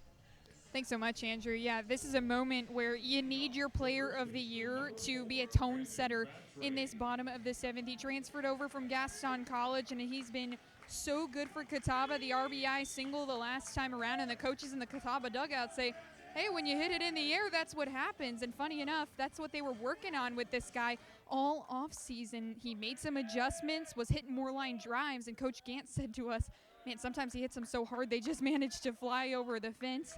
He's also gotten in great shape in between the time at Gaston and here over to Catawba, and it's made him a better first baseman as well. So really good stuff out of the first baseman.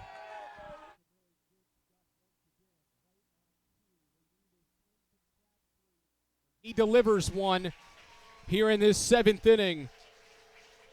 Great stuff from Crabtree.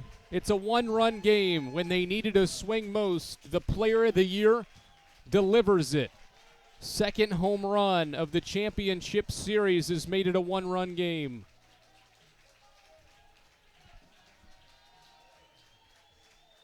(7-6), the first mistake by Jet Thomas. And that's the third time now in this championship series. Once in each game that Ray's been giving a report, pretty timely report, so let's keep it real there as well, that have led to a home run. Just remarkable how that's played out. I mean, that's stuff you can't draw up either. Crabtree's gone yard to make it a one-run game as Sam Hunter fouls off a 1-0 fastball. Crabtree has hit his 14th home run of the year on a 1-0 fastball to make it a 7-6 game. Is that the swing Catawba needed to muster up some life here in the home half of the seventh inning? Now down a run. Another bouncer foul. Crabtree committed to NC State out of high school, spent a year there, and made his way to Salisbury after JUCO ball. Breaking ball away, well away from Bradley Hart, the catcher. And as Ray said, has worked with his coaches on the ability to hit more line drives, and by hitting the ball in the air more instead of pounding it into the ground, it's led to 14 home runs, and like the one we just saw, absolutely belted over the new batting cages being built here at McCrary Park. Sam Hunter gets into one, straightaway center field. Benamati back to the wall, leaps up, can't make the play as he bangs into the wall. Hunter around second, and he stops there with a leadoff double. Hunter nearly was robbed of an extra base hit. Benamati went all the way back to the wall and ran into it, trying to backpedal and make the catch on the run. An outstanding effort from the center fielder. He had it in his glove, but when he hit the wall is when it popped out. Nearly another highlight reel play from Reed Benamati in center field. And now the Indians have the go-ahead run batting here in the seventh inning. Down a run. Foul ball back by Atkins. It's 0-1. Sam Hunter with an extra base hit. His first hit in this winner-take-all game gives way to Hunter Atkins, who is 2 for 2 and reached base in each of his 3 plate appearances in Game 3.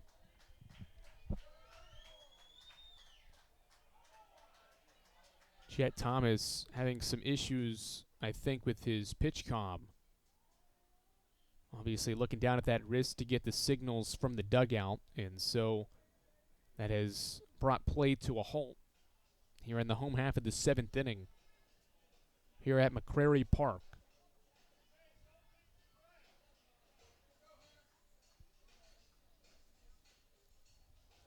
Now Credo leading the charge with the pitcher and coach from the Wingate side to figure out the pitch comm issue, and it appears that everything has been reset, and Thomas can resume pitching.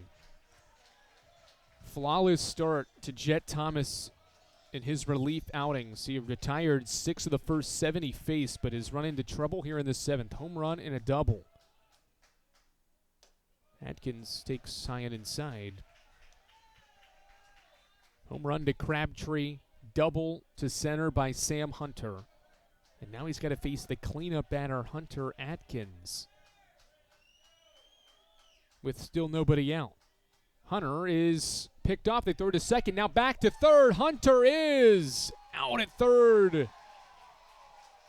Hunter trying to be aggressive on the bases. Thomas picks off to second. They got Hunter moving to third, and the throw is quick enough back to third by Evans, or to Evans from Corville. And a 4-5 put out at third base gets Hunter caught stealing. Now one away, and Atkins golfs one out toward left center field. Benamati back near the warning track makes the catch.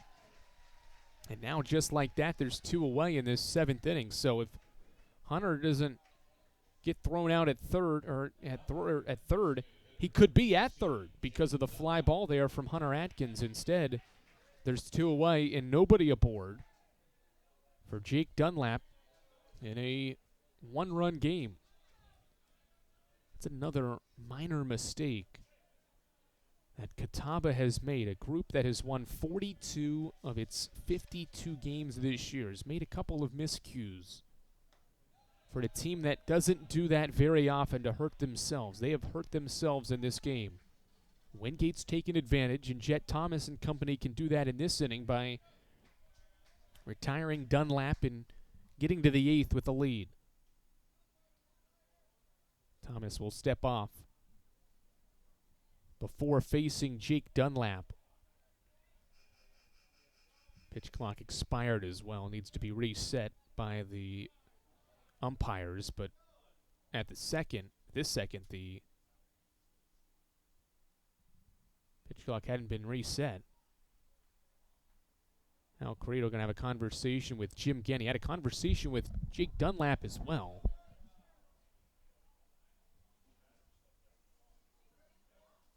Wonder if it has something to do with the batter and Dunlap stepping out of the box.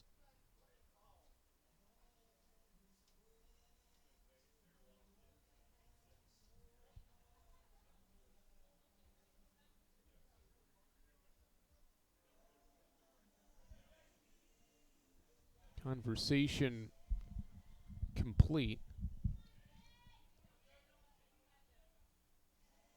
Thomas was the one that stepped out of the box.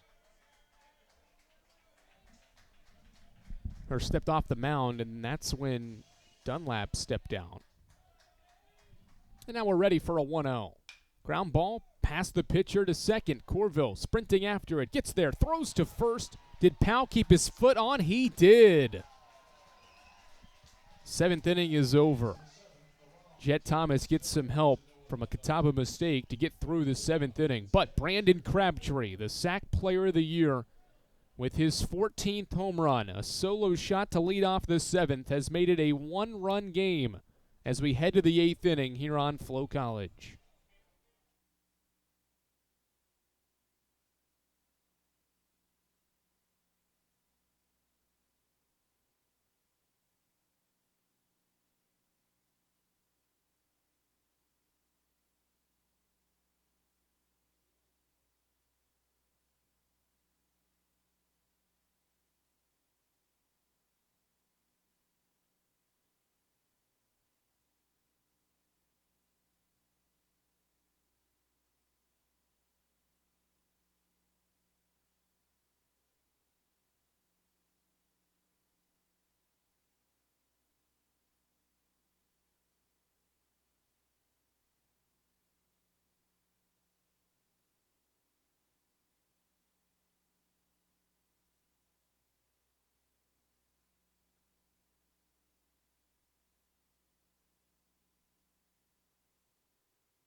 Top of the 8th inning. It's 23rd ranked Wingate on top of top-ranked Catawba.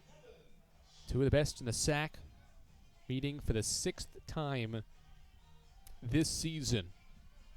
Game 3 of the championship series favors the 2nd-seeded Bulldogs as Jalen Evans gets set to lead off this 8th inning, 5, 6, and 7 against Joe Burleson to try to keep this a 1-run game. First pitch is popped up into the air out toward right field. It is Sam Hunter moving over to make the catch, and there's 1 away. It's also worth noting, even though the first game today was 7 innings long, both these teams accustomed to playing doubleheaders on Saturdays. Usually the first one is a scheduled 9, unless it's a run rule like we had earlier today. But then this second game in company, as you see Neil Griffin's home run that came earlier in this game, a 6th inning home run, a 2-run shot that's given Wingate this lead that they've not relinquished here in this winner-take-all game. But it's worth noting that these two teams aren't accustomed to playing a 9-inning game in the back end of a doubleheader. Although you only played 7 in the first game, these two teams know that that second game of a doubleheader is usually a 7-inning game. But in this championship series, everything is 9 scheduled innings unless there's a run rule in effect, and a team's up by 10 runs.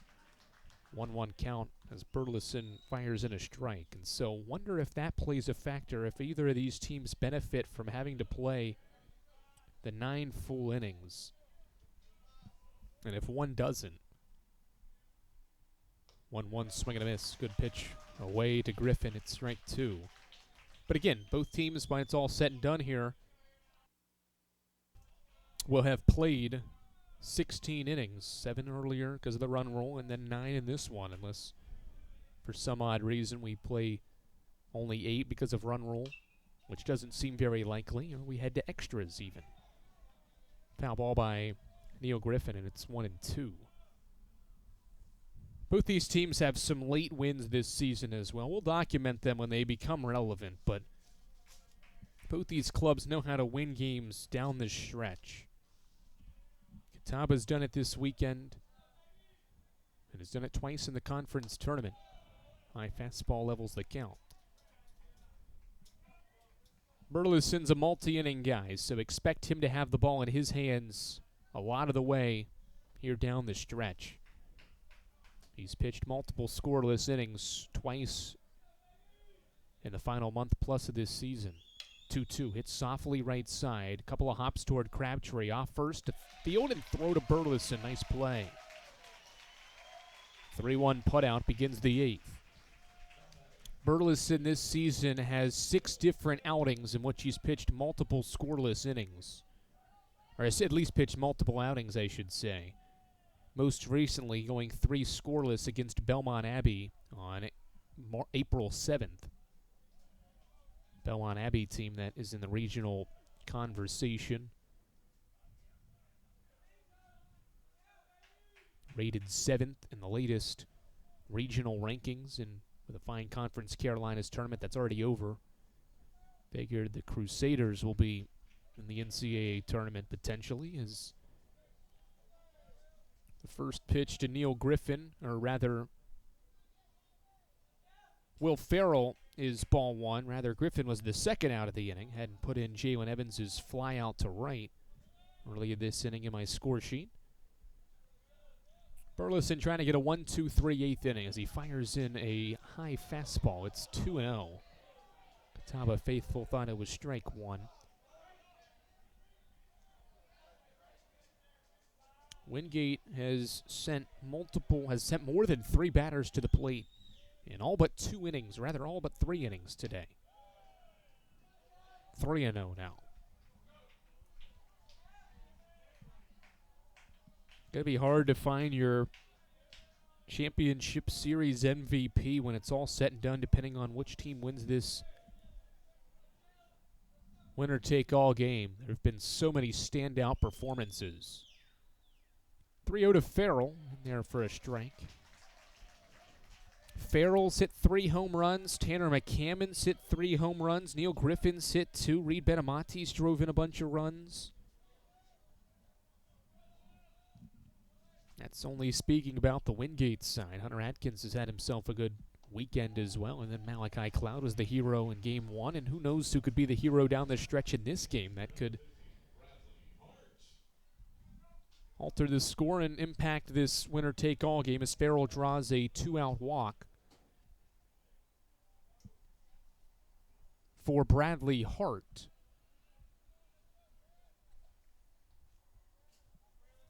To come to the plate. So interesting, too, that neither of these teams have made any offensive or defensive changes. There's not been a single position player off either bench to have played in this championship series, other than the 9 starters. First pitch to Hart is grounded foul. Both teams have really not needed to go to the bench. Everybody 1 through 9 on both sides positionally have been strong contributors.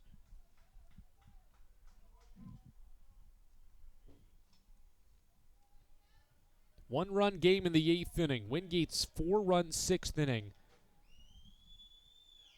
is why they're in front. 0-1. Hart takes a second strike, and Burleson on his 28th pitch is ahead 0-2, trying to get a scoreless inning. You get the Indians back to the bat rack, down just a run. 0-2, foul ball.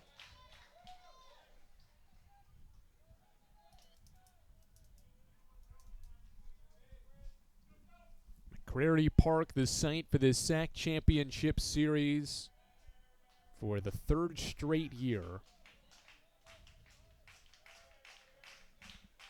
These two teams competing here once again. 0-2 set. Runner takes off and Farrell pitches high for a ball. Throw, gets into the outfield. Farrell taking off for third base, and he'll get there without a throw. More base running on display by these two clubs. Wingate's Will Farrell swipes second and then gets to third on the throwing error. 6 stolen bases for Farrell, and now that applies some extra pressure to Matthew Connolly, having to work with that guy at third and 2 outs here. First Catawba error, and first error of this winner-take-all game. 1-2. Another elevated heater. There's always pressure when these two teams get base runners. It does not matter how many outs are on the board, who's batting. There's always going to be pressure applied for these pitchers. Burleson's 2-2. A soft flare down the right field line. Hart drops it in for a base hit. Wingate adds on. It's 8-6. And right on cue, the base running from Will Farrell. He steals second base, gets to third on the error, and that allows him to score on the Bradley Hart RBI knock. Dogs back up 2. Hits in consecutive at-bats for Wingate's backstop, and they now have 11 in the game. And now the 9-hitter Reed Benamonte, who's 0 for 3.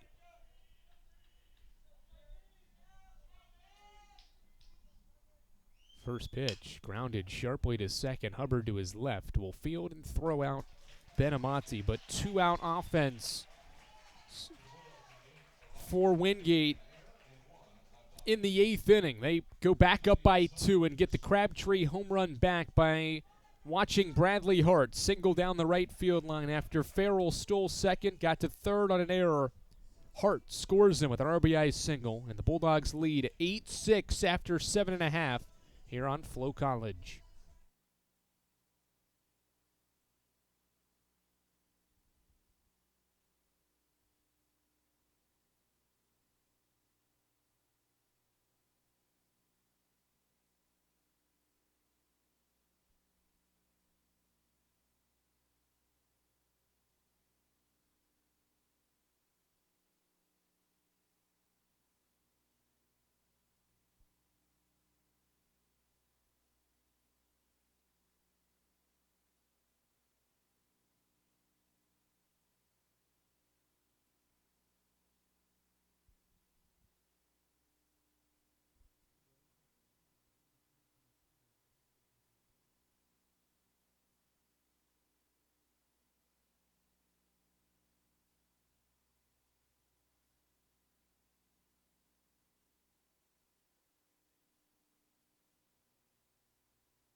Home half of the eighth. Ty Hubbard leads off for Catawba College's Indians. First pitch is inside for a ball as Jet Thomas works for a fourth straight inning. 3 innings, 3 hits, and a run allowed for the sophomore righty, whose next one in is a strike. No, it's low for a ball, too. To Ty Hubbard. Ty Hubbard 0 for 2. Sacrifice fly scored the game's first run all the way back in the second inning. In what has been a Game 3 that is more than 2.5 hours in. Hubbard takes a strike to the second baseman, whose Catawba faithful did not appreciate the call from Al Crater. Ground ball, first base line. Nice play by Powell. He'll flip to Thomas, who covers to make the play. Good play on the line by the freshman Powell. And the Bulldogs are 5 outs away from a tournament title for the second time in 3 years and for the 9th time in program history as Powell makes the sliding stop, and Thomas has retired 3 straight since allowing those extra base hits in the 7th inning. Now Nathan Chrisman, he swings away at the first pitch and pops it up. Powell busy over there at first, into foul ground, makes the catch, and there's 2 away. Just like that. 5 pitches, 2 outs for Jet Thomas here in the 8th. And now Matthew Connolly, the 2-out batter, with Jim Gant's club down to their final 4 outs.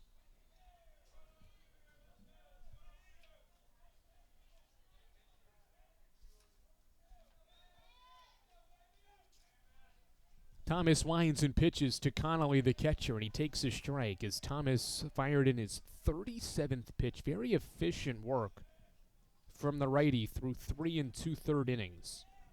The only run allowed was that Brandon Crabtree home run. There's a second strike, and Thomas is ahead 0-2.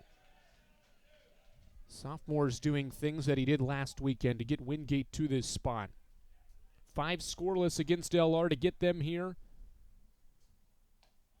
And nearly just had a strikeout on 3 pitches to Connolly. Just missed. And so far, 3+ of 1-run ball from Jet Thomas in this winner-take-all game. Connolly is homered in this game, but it won't happen here. He strikes out against Jet Thomas for the second time, and the sophomore fires a 1-2-3 8th inning in 9 pitches. We head to the 9th inning in this winner-take-all game. Wingate, a 2-run lead, 8-6. We head to the final frame here on Flow College.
Eight 6, we head to the top of the 9th inning here on Flow College. Andrew Rogers and our entire crew, glad you've been with us throughout this championship series that's taken multiple turns. Game 1 took several turns. Catawba had the last punch thrown, a walk-off home run from Malachi Cloud. Got Catawba a 1-0 series lead heading into today, but even with that momentum, it's not been enough for the Indians against these Wingate Bulldogs today. They crushed 6 home runs, did 23rd Wingate earlier today to run rule the Indians 15-5. And the Bulldogs have used the long ball to jump in front by 2. As the top of the ninth begins with Gavin Grapuso taking a strike. Top of the order here for Wingate against Joe Burleson. 1. Ground ball fouled. Nothing in 2. Bulldogs have hit 3 more home runs. Neil Griffin 1, Tanner McCammon 2. Those came in innings 4 and 6, with McCammon's and Griffin's being in 3 at-bats. McCammon home run, Evans walk, and then Griffin's go-ahead blast. Gave Wingate an 8-6 advantage. Or a 7-5 advantage. And now it's 8-6 as Grapuso swings and misses, and Joe Burleson has his first strikeout out of the bullpen to retire Grapuso for the first out of the 9th inning. Bulldogs will be hunting down some insurance runs to work with for Jet Thomas, who I would presume is going to get that 9th inning. He's deserved it. 4 innings of 1-run ball. As Jake Corville walks his way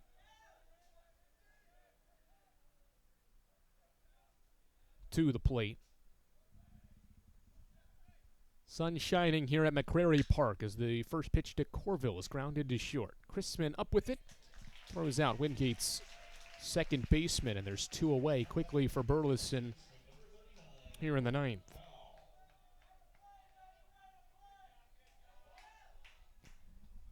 Fantastic work from our camera crew, Blair Cherry, Noah Penland, Itzi Ayala, and Mitzi Ayala, all of our camera operators throughout this championship series. For all of these innings, glad they've been able to help produce this broadcast all weekend here at McCrary Park on Flow College as 2 premier programs battle for the SAC tournament crown. First pitch strike to Bowen Powell.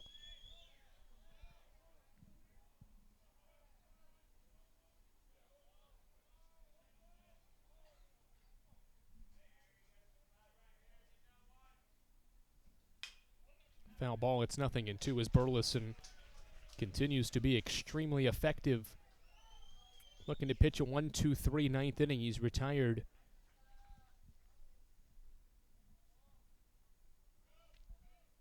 8 of the 11 he's faced. Couple of hits, couple of walks so far.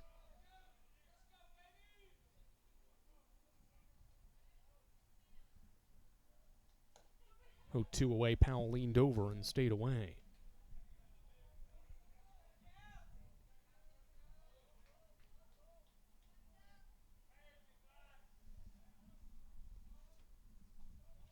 (8-6) Wingate.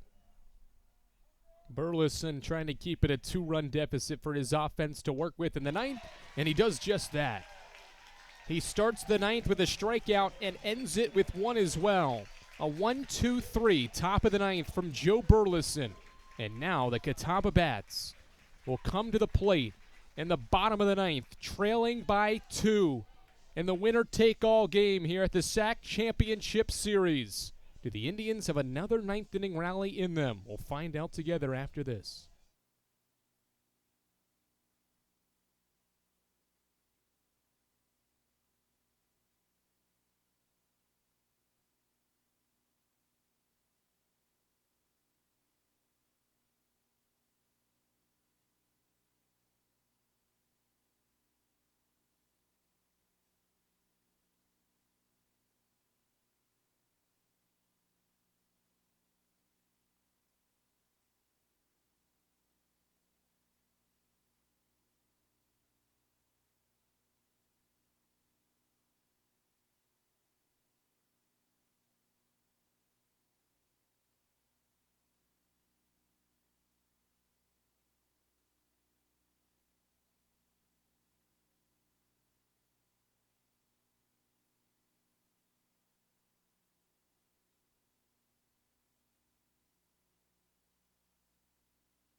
to the bottom of the ninth in Game 3 of the South Atlantic Conference Baseball Championship Series.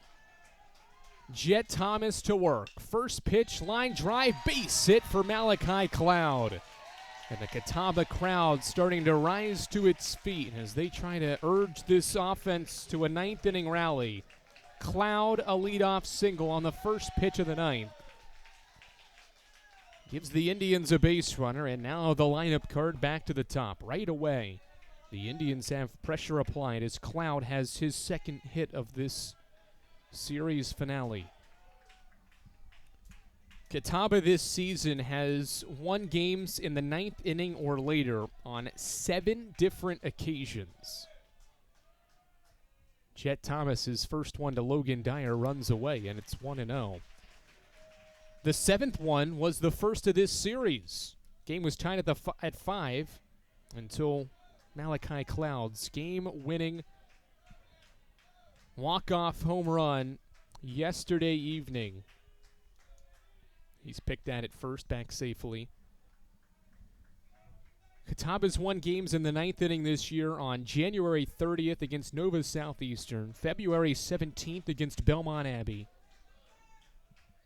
Runner takes off. Pitch is a strike. Throw to second. Is Cloud retired? He is. What a strike from Bradley Hart. He gets Cloud caught stealing at second base, and there's one out in the ninth inning. We'll hold the phone for a moment as Catawba will challenge. It appears. What a strike from Bradley Hart. Right on the money. And now we'll have an official review. And obviously you can't take your challenges with you after the game, and so you have to challenge a play like that, even if it is clear as day. It was hard to tell on the replay how clear of a play was. This is pretty close to second base. I think Wingate in this case, if it would have been a safe call, would have challenged that as well. You have to challenge and use those at this stage of the game. So we get a look at that play, and I think that's going to stand based on that angle right there. A pretty darn good angle to get an idea. What a throw. Perfectly where Corville needed it to apply the tag on the speedy Cloud.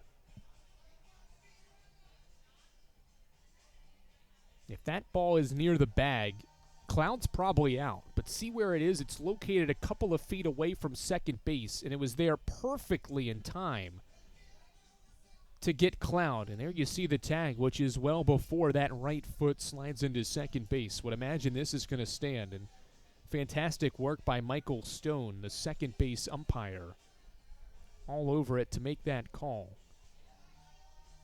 Now Creedle, the crew chief, and the home plate umpire, the one you see on the right of the screen, there for a moment, giving way to the replay official that is determining what the call should be.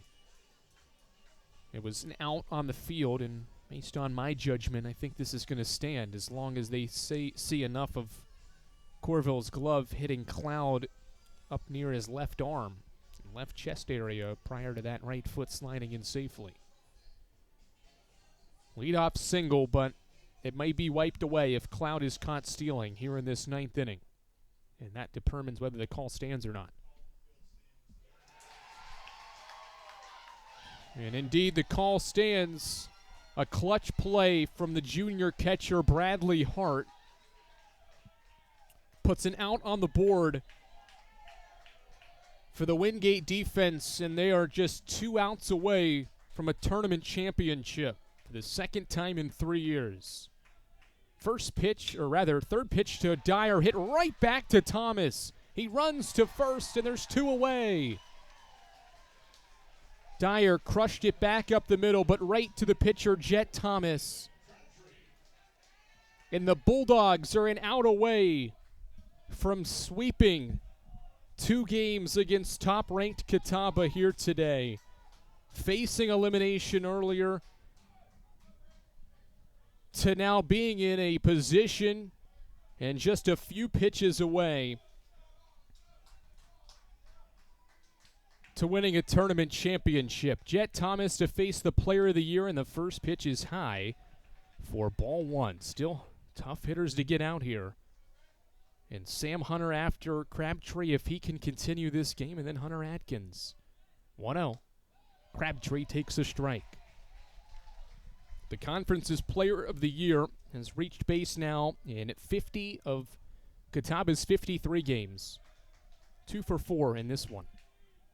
1-1, a drive out towards center field. Benamati back to the wall. He makes the catch. From elimination to champions in a single day, Wingate wins its program's 9th tournament title. An 8-6 victory for the Bulldogs here in 2026.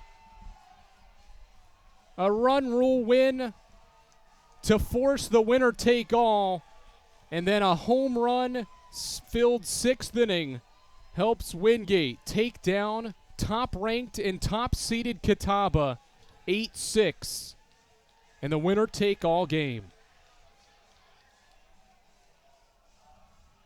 An incredible run through the final day of this SAC Championship Series is going to end with a trophy celebration for the 2nd-seeded Wingate Bulldogs. They had to win twice today, and they did exactly that.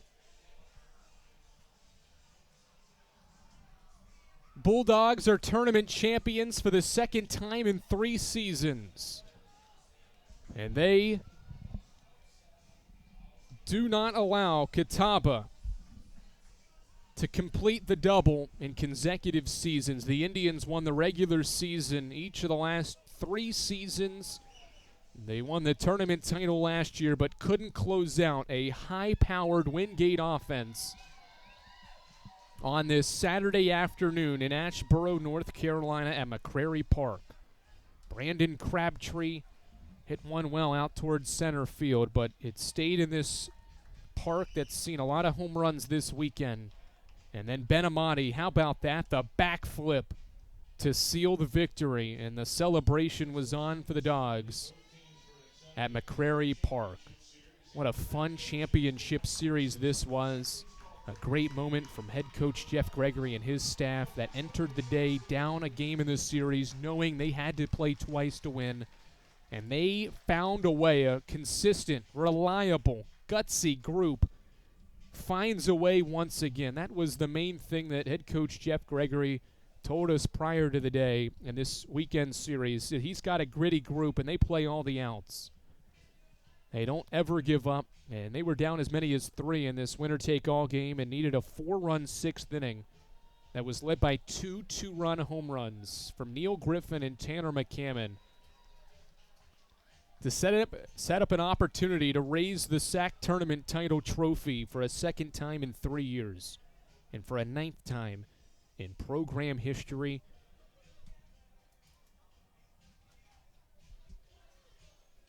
With an 8-6 victory. For our trophy presentation, we'll hear from Adam Cavalier, our public address announcer, when everything is ready to roll. We'll have our SAC championship game MVP announced here, as well as potentially some all-tournament players as well. 2nd time in 3 years,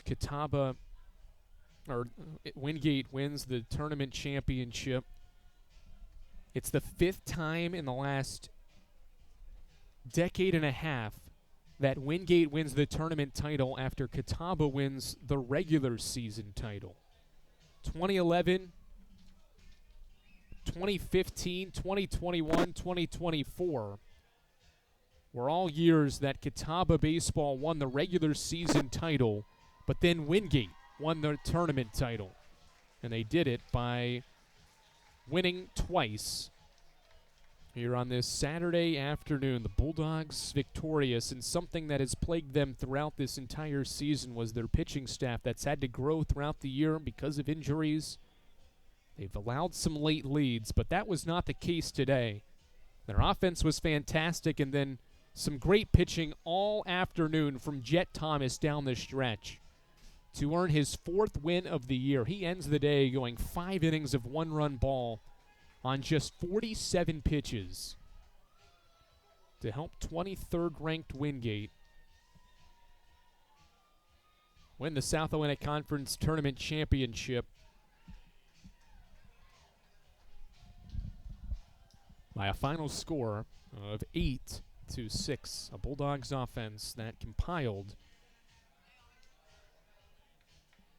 double-digit hits in each of the 3 games. One of the top offenses in Division II baseball had just that type of weekend. They needed that type of weekend against a strong Catawba team who has to watch on to this celebration.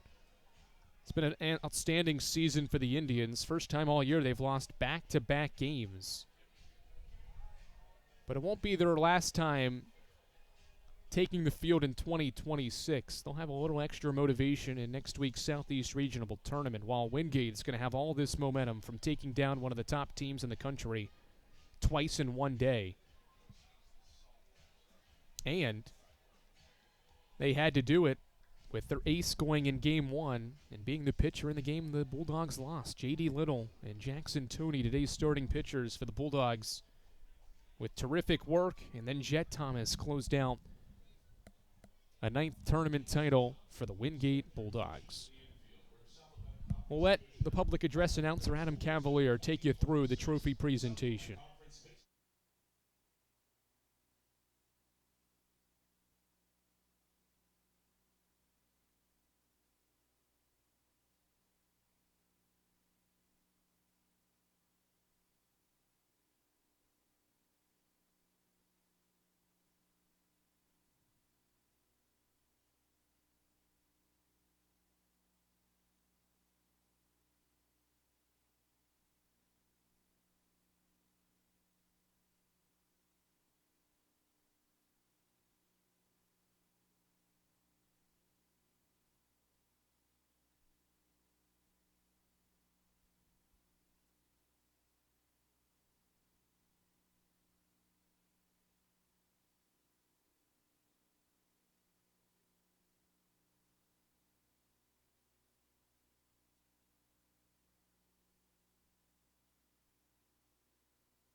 Championship Series.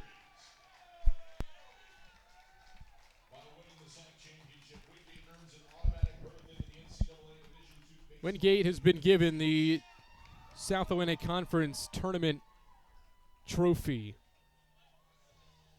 after Will Farrell is announced as the tournament MVP after an outstanding performance. Now the Bulldogs can begin their celebration here at McCrary Park. They had to win twice in one day, and Jeff Gregory's team did just that in this doubleheader on Saturday.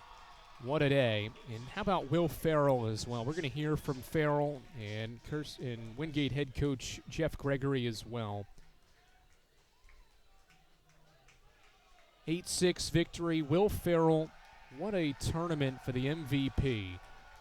Farrell goes 6 for 10 with 3 home runs and 5 runs batted in, and scored 7 runs as well across the championship series for a fifth-year player that entered the weekend with just 1 home run all year and entered the weekend with just 2 runs batted in, or rather 8 runs batted in all year. And he had an outstanding tournament filling in for Ben Karpowitz, who's been out with an injury, and Will Farrell puts together an outstanding championship series to earn himself tournament MVP honors. for Wingate. Tanner McCammon was terrific as well for Jeff Gregory's team. He went yard 3 times, including twice in the winner-take-all game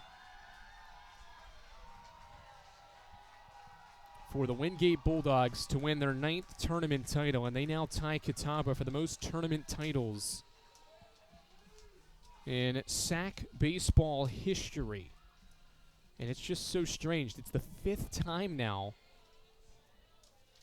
in 9 tournament titles for Wingate that those have come in years that Catawba's won the regular season. What a day for Jeff Gregory's crew. The same season, the 16th year head coach gets his 500th career win. He gets another SAC tournament title. Just an outstanding effort. A 5th tournament title led by the head coach of the Bulldogs, Jeff Gregory, having a good laugh with his guys and knows what's about to come. The Gatorade bath for the head coach.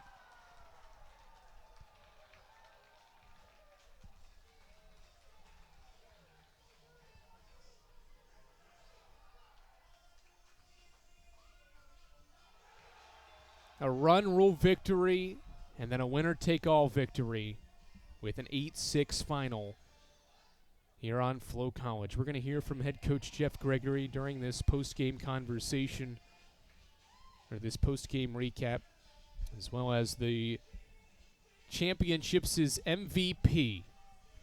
Wingate, SAC champions of the 2026 baseball tournament. Anna DeCrow standing by, waiting for Jeff Gregory. He's going to have to give himself a second, maybe dry off a second after the Gatorade bath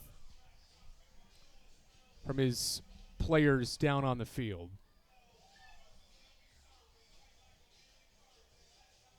An 8-6 victory. Bulldogs sweep a Saturday doubleheader.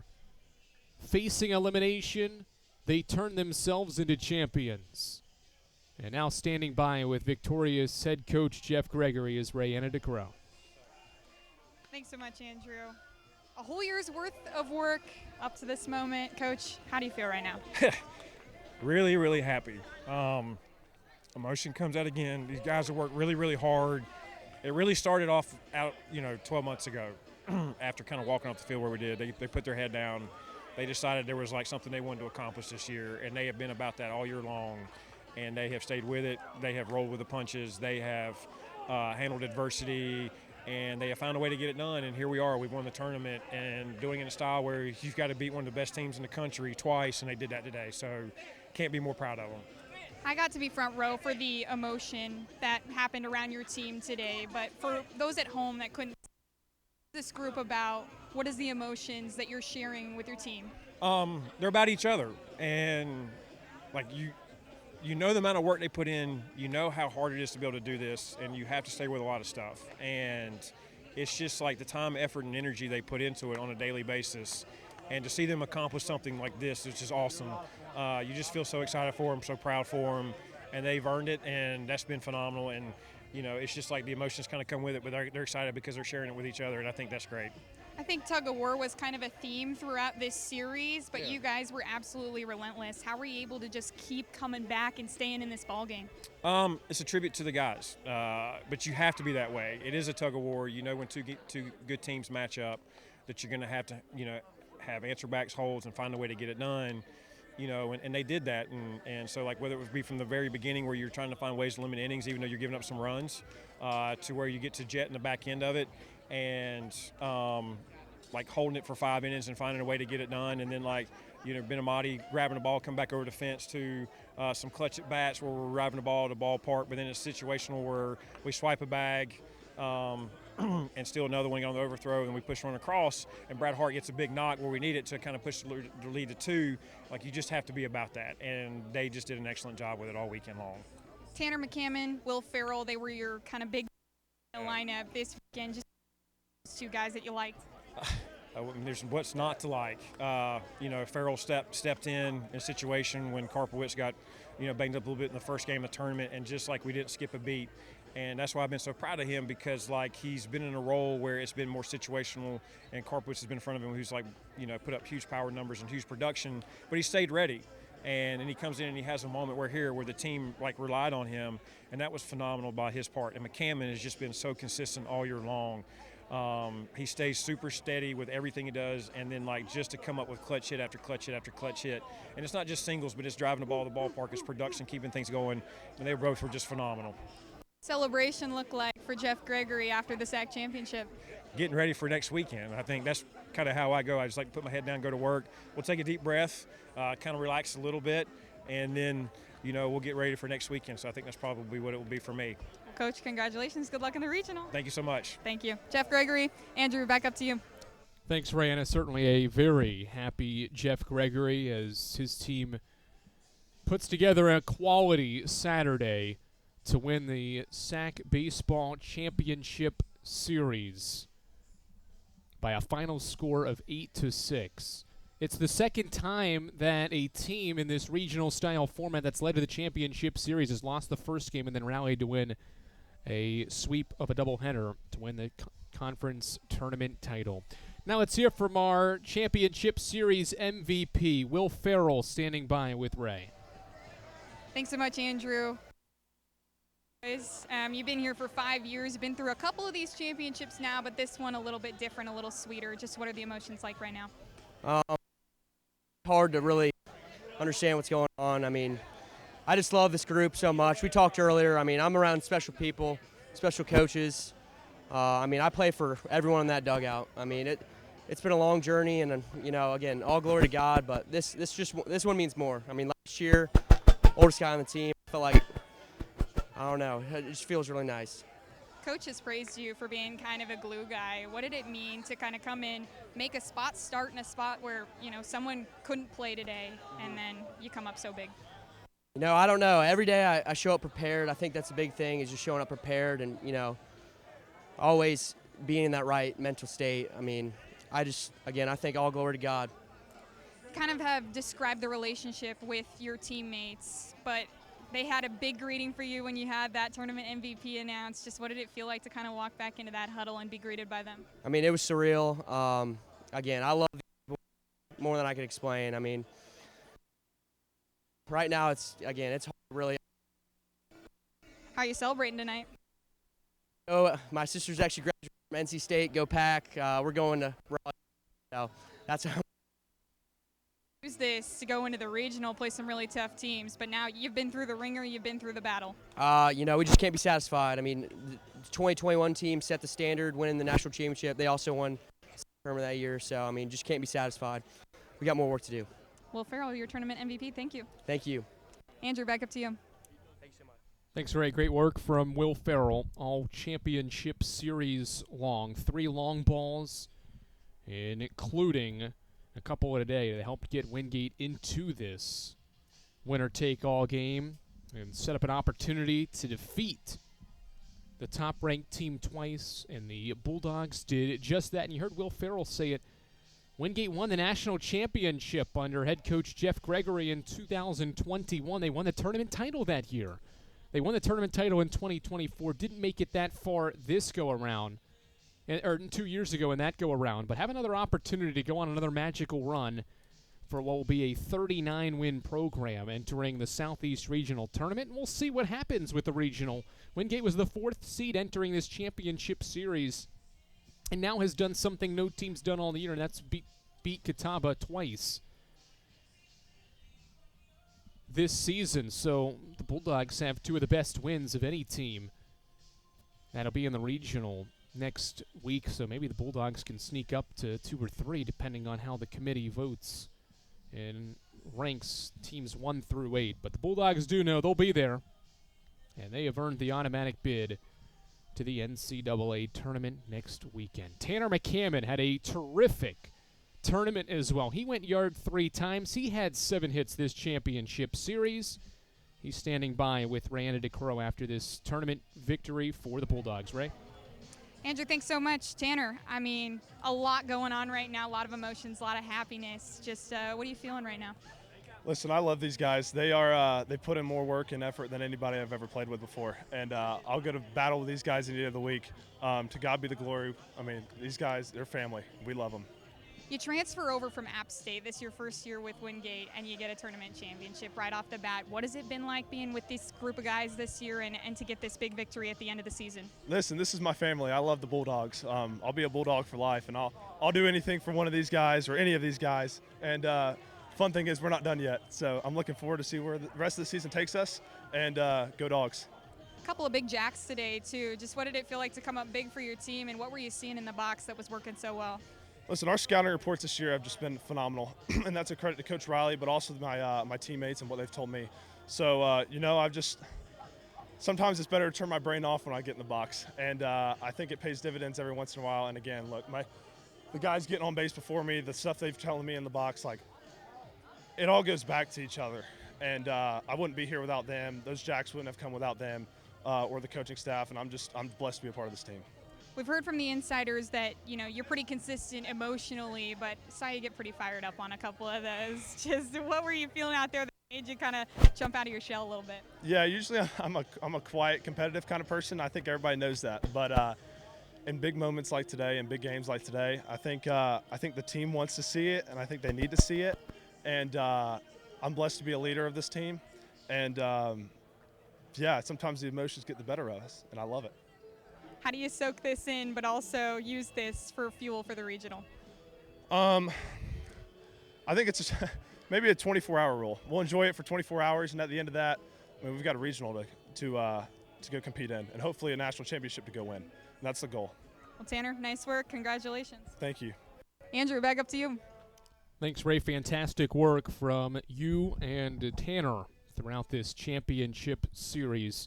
Tanner McCammon, Will Farrell help Wingate win 2 games in one day, facing elimination to start the day, and then winning the winner-take-all game after trailing by as many as 3 runs. The Bulldogs used a 4-run 6th inning paired by 2 2-run blasts to win by 2. Catawba jumped out in front early on, scoring 3 times in the second inning. Ty Hubbard's sacrifice fly started this scoring, and then Malachi Cloud's infield RBI single made it 2-0. Cloud scored, or rather, Chrisman scored on a wild pitch, and the Indians led 3-0. Some chaos occurred in the top of the 3rd inning. The Bulldogs took advantage. Will Farrell scored on a wild pitch, and then Jake Corville doubled down the third base line to make it a 3-2 game in the 3rd. And then Tanner McCammon tied the game. A solo home run in the 4th inning tied the score at 3 in the 4th. But Catawba, as it did throughout the tournament, responded back. Matthew Connolly homered for the first time in the championship series in the 4th inning. And then Brandon Crabtree doubled the right center field, and the Indians went back in front 5-3. But defensively, the Indians made some mistakes, and the Bulldogs jumped on them. Tanner McCammon launched a 2-run home run over the center field wall to tie the game at 5. And then 2 batters later, after another ball dropped in the outfield, Neil Griffin, a go-ahead 2-run blast to make it 7-5. Some defensive plays helped the Bulldogs keep the lead. Brandon Crabtree made it a 1-run game in the 7th with his 2nd home run of the championship series. But some terrific work by Wingate throughout this championship series defensively. They took advantage of Catawba's mistakes in the 8th inning as well. And Bradley Hart with a 2-out, 2-strike pitch, driving it to right field for an RBI single, the game's last run of this series. And then Jet Thomas, 5 innings of 1-run ball, closes the game out by getting Brandon Crabtree to fly out. And then the celebration was on for the Bulldogs, who barked their way to the NCAA tournament, winning the automatic bid, punching their ticket to next week's regional by winning 8-6 after run-rolling the Catawba Indians in the first game of the day. What a fantastic weekend it was, and we were glad to bring it to you here at the SAC Championship Series here in Asheboro, North Carolina. For our director, Ian Johnson, a terrific job getting things ready to roll this weekend. Jay West, our replay operator throughout the entire championship series. Our camera operators, Mitzi and Itzi Ayala, Noah Penland and Blair Cherry, Adam Cavalier helping The Eagle Sports Network produced this presentation as well. My sideline reporter, Rayanna DeCrow. I'm Andrew Rogers. Thanks for joining us all weekend long here at the SAC Baseball Championships. It's Wingate winning a 9th tournament title by run-rolling the Indians to start the day and then holding off Catawba's late rally for Wingate to win 8-6. Thanks so much for watching all weekend long here on Flow College. This has been the SAC Baseball Championship Series here on Flow College.